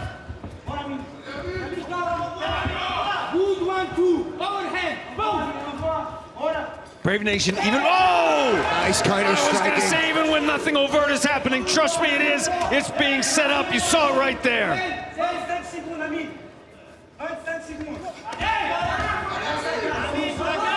When Ahmed Amir throws those power shots, Amin Ayub is like the little boy that fell out of the tree. He's just not there.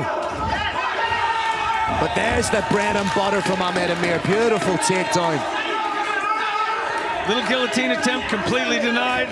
Champ going back now to closed guard. Round ends. Very, very interesting round. There was the striking dominance in the middle stages of the round, going to the latter stages of the round from Amin Ayub. However, the wrestling from Ahmed Amir was sumptuous. He was able to secure the takedown. He was able to cause damage. A very difficult round to score, Kerrick. Extremely hard. I've scored hundreds of rounds. This one was too hard for me to put my name on. Yeah, I would agree. This has been such a great card tonight, Phil. Such an incredible night. Judges were barely necessary, but right now they are doing their work. I guess it really comes down to the subjectivity of the judges, really, and how they interpret the scoring criteria. No scoring criteria is entirely infallible, but again, it comes down to the interpretation by the judge himself. If I was forced at gunpoint to give it to anybody, it would probably be the challenger, Ahmed the Butcher Amir. But as I said, it's anybody's guess at this point. All I know for sure is that Brave Nation, we're winning. This fight's got it all. Dougie Larkin just calling for the towel, a little bit of excess moisture there on the floor. Once again, Brave Nation, we apologize for the little delay in the action here, but this is Brave Combat Federation. It's fighter health and safety first, last, and always. If we've all got to wait a little bit for some more action, we're gonna, just to make sure there's no water left on the floor that somebody could slip and hurt a joint on. The only thing these fighters should be slipping is punches, Kerrick. Oh, they're gonna be slipping punches aplenty, like you saw right there. I do enjoy the boxing of Amin Ayub, but that's a good shot to the body.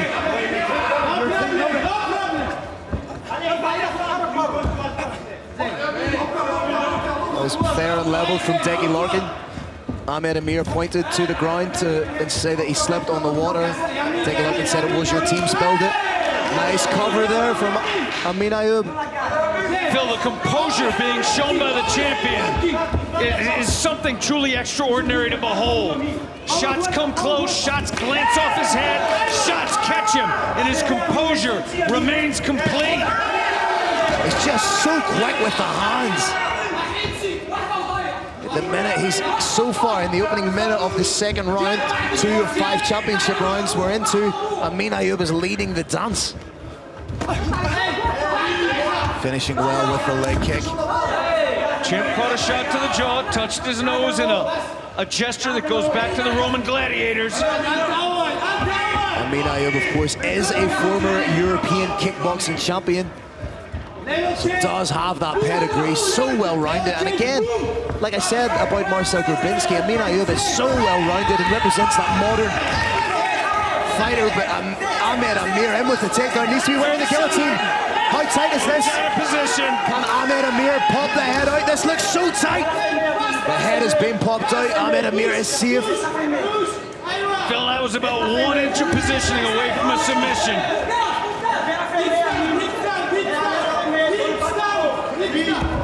Oh, beautiful step over from Ahmed Amir, just solidifying the position now. Brave Nation, the champion's guard has been fully passed. Positioning alone doesn't count for a lot. Under the refinements of the unified rules of mixed martial arts, what we need to see now is impact. Amin Ayub may try and use that underhook to create a little bit of a dogfight here, if he can dig underneath for it.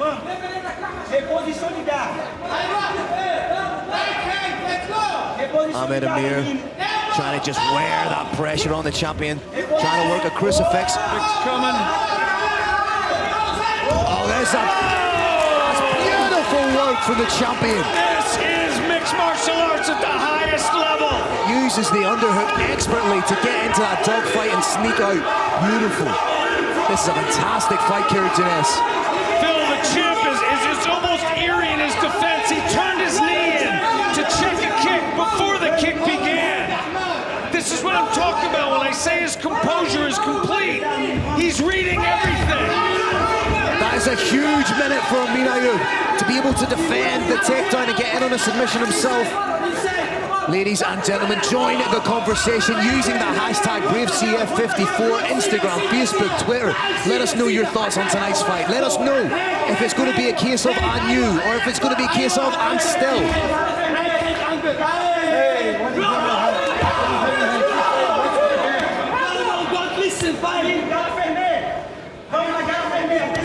Ahmed Amir with a cheeky little headbutt there, perhaps.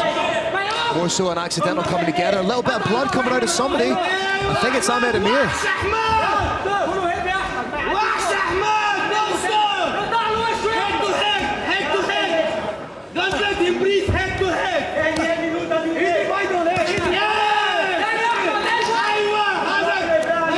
We're seeing the champion landing more shots from bottom than the challenger is from top. But again, because the challenger is on top, aesthetically, it looks like he's the man who's in control of the fight. Absolutely. To the average fan, it may look like he is. I'm not sure he is on the judges' scorecard. There's what we need. That is impact. But what you saw right there is when you go for impact, you need to create enough distance for the opponent to get out from under that firm of control. Ahmed Amir trying to create a little bit of distance so he can land those shots. Amin Ayub on the bottom trying to mount some sort of offense. To do so, he needs to open that guard. He needs to move the hips.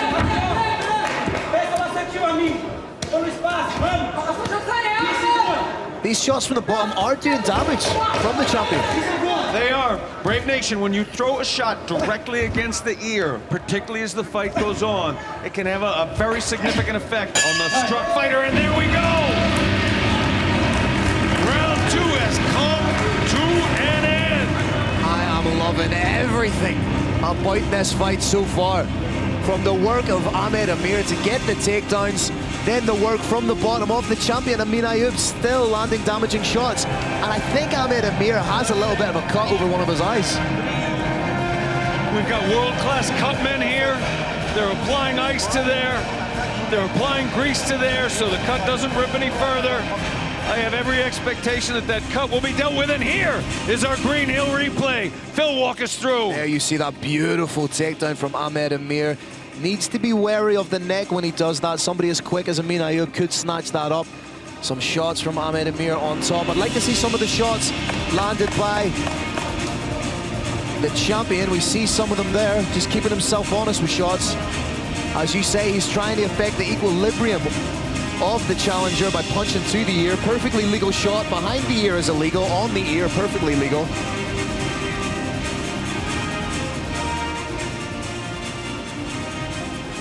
The ear is the key, Brave Nation. As you're watching this fight, particularly on the ground, watch and see if any glove touches the ear. If it touches the ear, it's okay. If it's all the way behind the ear, not so much. Amin Ayub, a master of counter-striking, trying to land that lead hand hook. Catch his leg. Oh, huge uppercut.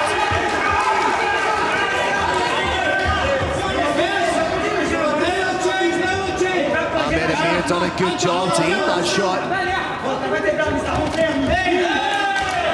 He's dipping the head ever so slightly when he comes in, Carrick. I feel like the champion has a read of that. He does. What's happening here, Phil, is he's trying to do back what happens to him. If he eats a couple of big shots, he tries to answer with big shots of his own. It's an everything you can do, I can do better mentality. But it doesn't always work in this sport. That's another huge moment for Amin Ayub to be able to defend the takedown with that beautiful sprawl. Stuffing of that shot. The first time we've seen the shot shut down like that. What we may be seeing here is the effect of some of those hits, some of those kicks to the legs, some of those shots to the head.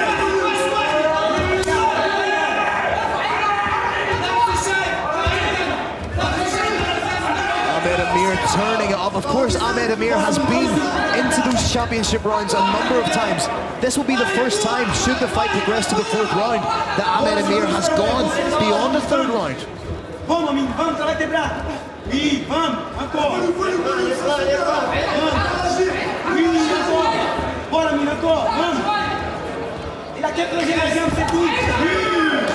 Trying to pop in with that knee.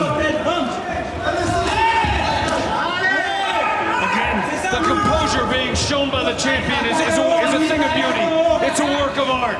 Whatever happens, his eyes are directly on his opponent's tee. He's slipping ever so slightly and bringing shots of his own. It looks like he's found to fill the distance from which the takedowns are not a complete danger anymore. doing a good job of leading the dance at the minute. It's the champion, Ahmed Amir, who's controlling the center, who's dictating where his opponent's going. There was that head movement, there's an anticipatory backing up. Very soon you're going to see those exact same, one of those two movements, and it'll be followed up on. I wonder if part of the game plan from Ahmed Amir was to drag Ahmed Amir into the deep waters and see how he coped. Second time, Phil, that double leg was shut down. If the champion can shut down those takedowns, he's starting to dictate this fight completely. Both guys still look loose. Ahmed Amir a little bit looser, able to get those shots off with serious pop. Mixing in the leg kicks too.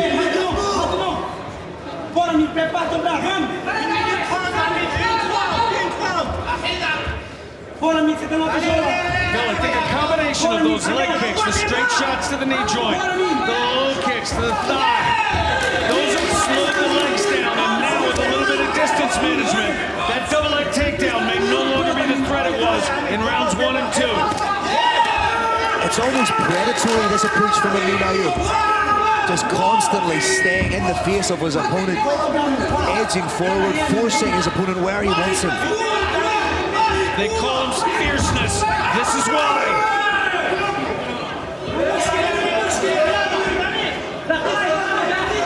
Ahmed Amir needs the jungle are fierce, Phil, and that's what you're seeing here. Ahmed Amir needs to be careful of circling too much into that lead hand, into that hook. That's a good shot to the body. Ahmed Amir has taken the full measure of his opponent, and he thinks he understands him. He thinks he knows what he's got, and he thinks he knows what it's going to take to end it. 30 seconds to go in the third round. Can Ahmed Amir survive until that round? Ahmed Amir looking to blaze back. Oh, and he did it! That's big. The third time was a charm.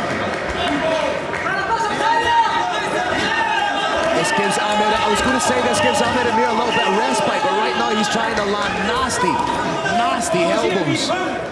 Huge moment, though, for the KHK Team Bahrain exponent.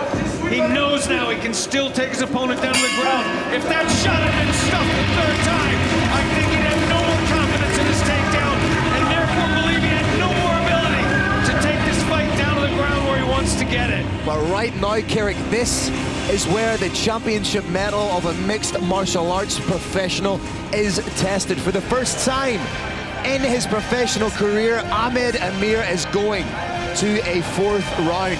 This is uncharted territory for him. This is where Ahmed Amir lives his life. He is the championship fighter. He has done it a number of times.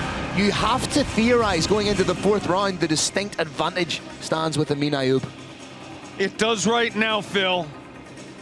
I'm watching very intently in the corners to see what the two corners have to do. One of them is focusing mainly on restoring physical condition because, of course, once you get a sense of physical condition back, you feel like you're back in the fight. The mind and the body are completely interrelated. The other side, we're getting some very specific technical advice.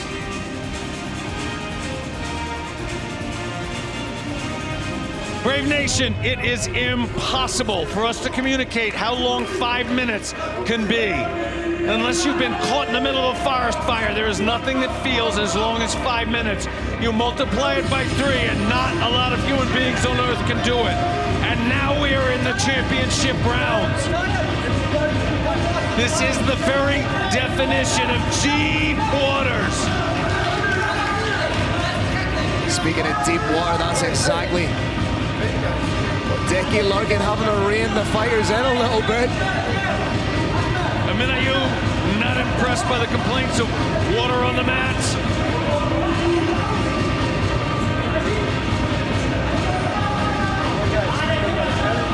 Here we go into the championship rounds, Carrick.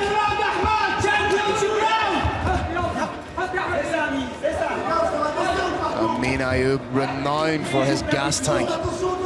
Able to maintain a relentless pace and turn that up incrementally as the fight progresses. Phil, without exaggeration, Ahmed Amir looks better than he did in the first 3 rounds. I agree. He looks completely warmed up right now. And he's just out of reach when Ahmed Amir tries to fire in those strikes.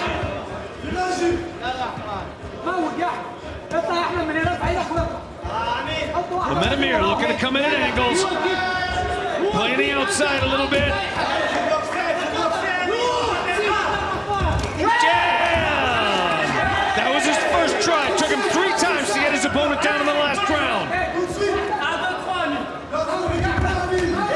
Nice inside leg kick from the challenger. Again, Ahmed Amir just throwing reckless abandon, trying to get those shots off, dipping the head ever so slightly. If I can get a sense of that, I'm very much sure Ahmed Amir can.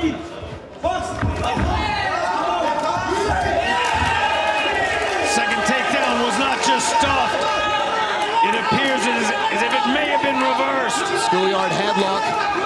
Ahmed Amir needs to be careful of giving up his back here if Ahmed Amir pumps the back out, which he has done.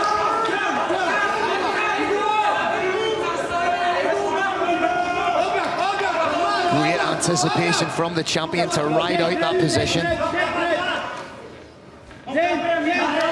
The Butcher looking to collect himself, catch a couple of breaths, and then rise up to standing. Fierceness having none of it. Has that figure 4 grip, more so to break the grip of Ahmed Amir than to go for anything offensively. They use this to try and switch positions. Can't quite see just how deep he has it. Butcher's in on a figure 4. In this round, very hard to finalize, but you can use it to further position, as you saw right there. Grammy roll from the champion. Denied, ends up. Bottom side control. Midway point of the 4th round. Ahmed Amir, the challenger, on top. Does he have enough steam left to land some nasty ground and pound? Bill the Butcher has an exquisitely careful game he has to play. If he throws tiny little shots, they won't count for much. If he gets a little bit of distance, they're going to count, but it's not going to last. Why? Because on the ground, distance is power. To get power, you need distance. That gives your opponent the chance to escape. Ahmed Amir, a fantastic submission fighter in his own right. 7 wins by submission, 3 rear naked chokes, 2 triangles, 1 armbar, 1 guillotine, so knows exactly what he's doing down there. Big shot from Ahmed Amir. The Butcher trying to land big shots from the top now. Watch out for the armbar. Oh, this looks tight. Extended, Phil. It's extended. It's past 180 degrees. Ahmed Amir does a fantastic job. This fight is unreal, ladies and gentlemen. What a championship fight we have here. Brave Nation, how do you like the Butcher's heart?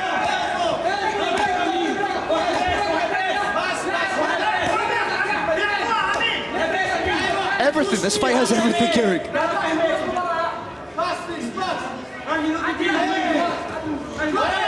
Oh, what a transition! And again, sweep denied! This fight is... I am not intelligent or eloquent enough to describe, to use enough superlatives to communicate just how much I am enjoying this fight. Those knees are money in the bank. Drive the point of that kneecap into the thigh, into the hip. Another takedown. Takedown gets a lot easier.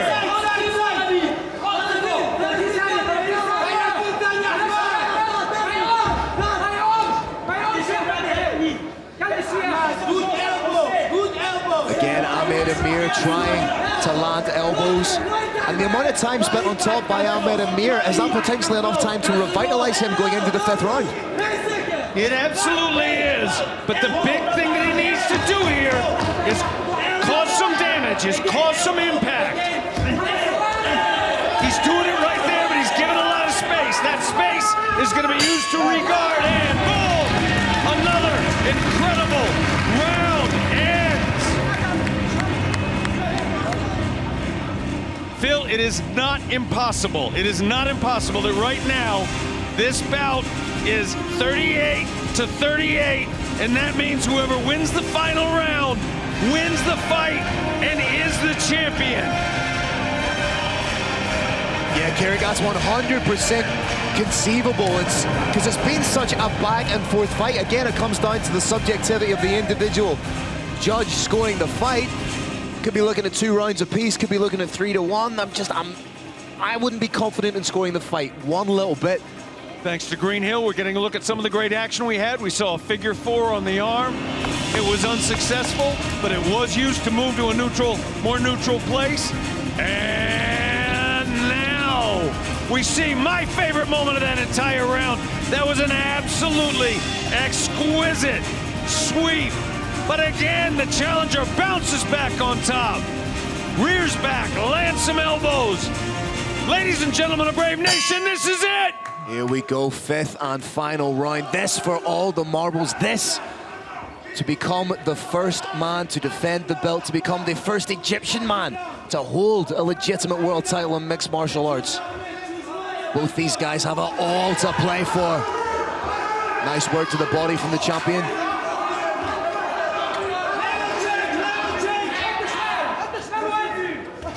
Oh, beautiful stiff jab from the champ.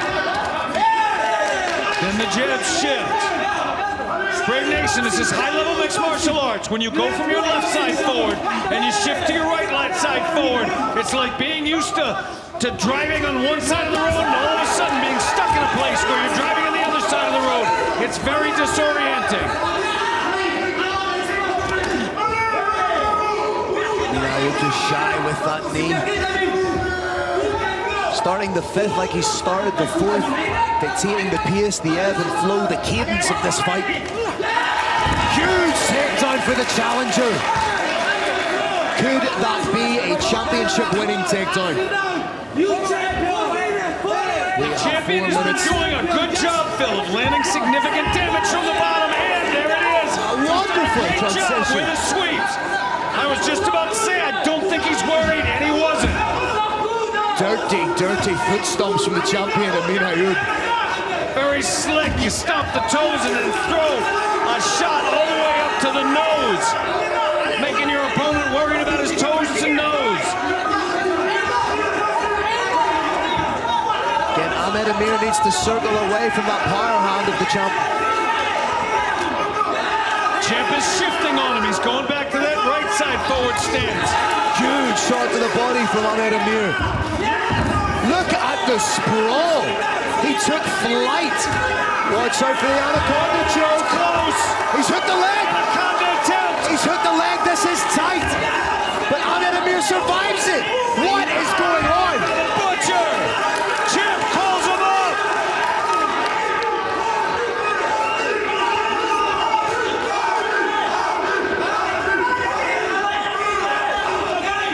Defender still light on his toes, bouncing, moving his head, looking to strike at angles, waiting for that perfect moment to level change and get in on the hips. Fierceness, the champion stalking.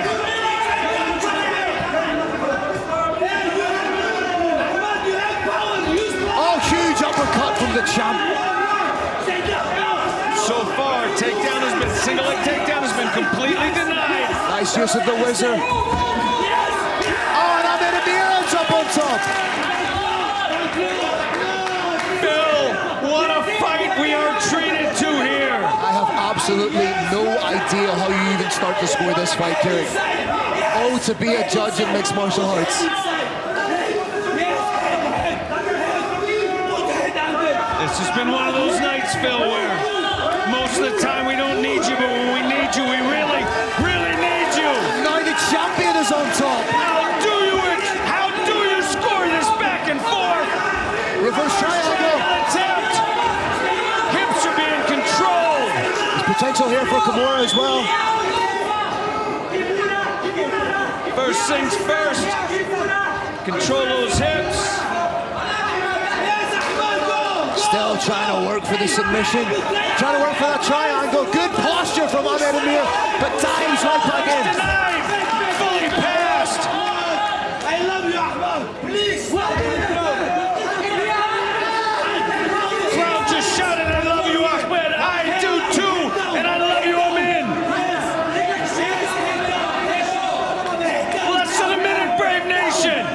This fight is an absolute war of attrition. Challenger needs to inflict some impact from on top. Some knees to the body, a push elbow. Another transition, another reversal here from the champion could completely change the complexion of this fight once again. Right now, believe it or not, the champion is, just for this few seconds where he was on bottom, he's winning that because he's landing more shots. He's causing more impact. The supporters of Ahmed Amir booing to try and get the stand up.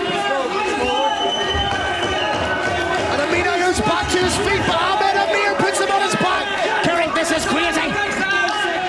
This is Brave Combat Federation. Wow.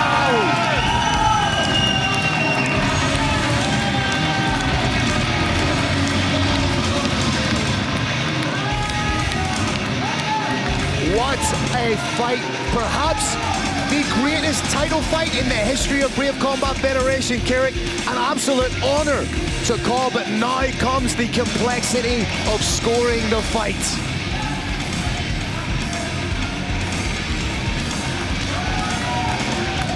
Phil, it all comes down to how these judges score ground control. If they score ground control heavily, it's gonna be and new. If they discount ground control, look only at impact, it's gonna be and still. I can make an absolutely stellar argument for either fighter having won this by 48-47 or even bigger.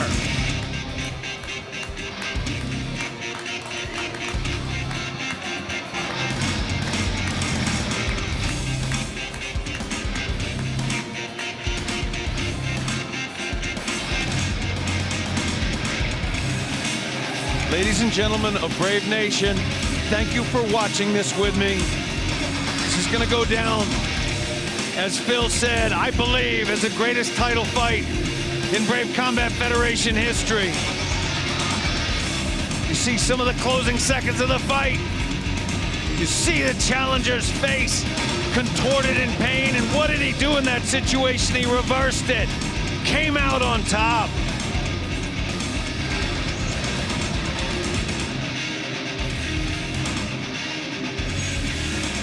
Brave Nation, both corners, very, very rightly, feel that their fighter has won this fight. And I say very, very rightly because I can make an exquisite case for both of these fighters winning this. Short of 50-45, not a single score is gonna surprise me tonight.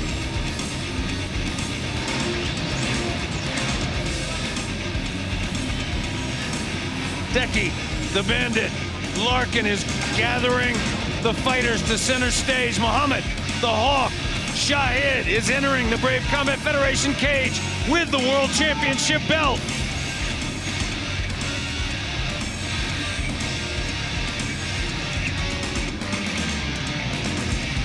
Brave Nation, all we need now is the Roaring Lion, Carlos Kramer. He's the man with the cards. He's the man who's going to tell us the official decision.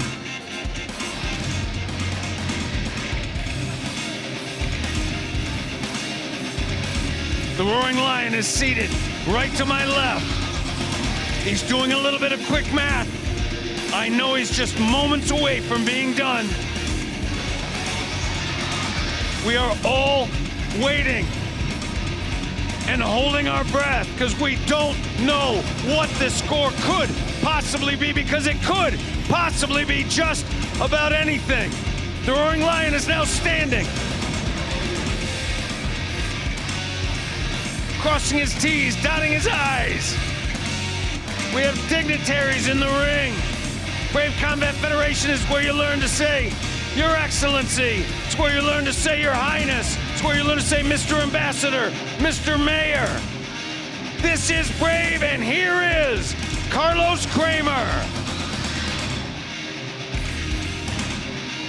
All right, Brave Nation, what an incredible main event. Give it up for both of these warriors. After 5 championship rounds, we go to the judges' scorecards. All 3 judges scored the bout 48-47 for the new Brave Combat Federation Lightweight Champion of the World from Cage K, Team Bahrain and Egypt. Give it up for Ahmed the Butcher Amir! Eldar Eldarov said this was going to be the year of Cage K, Team Bahrain hunting belts, and he made it come true.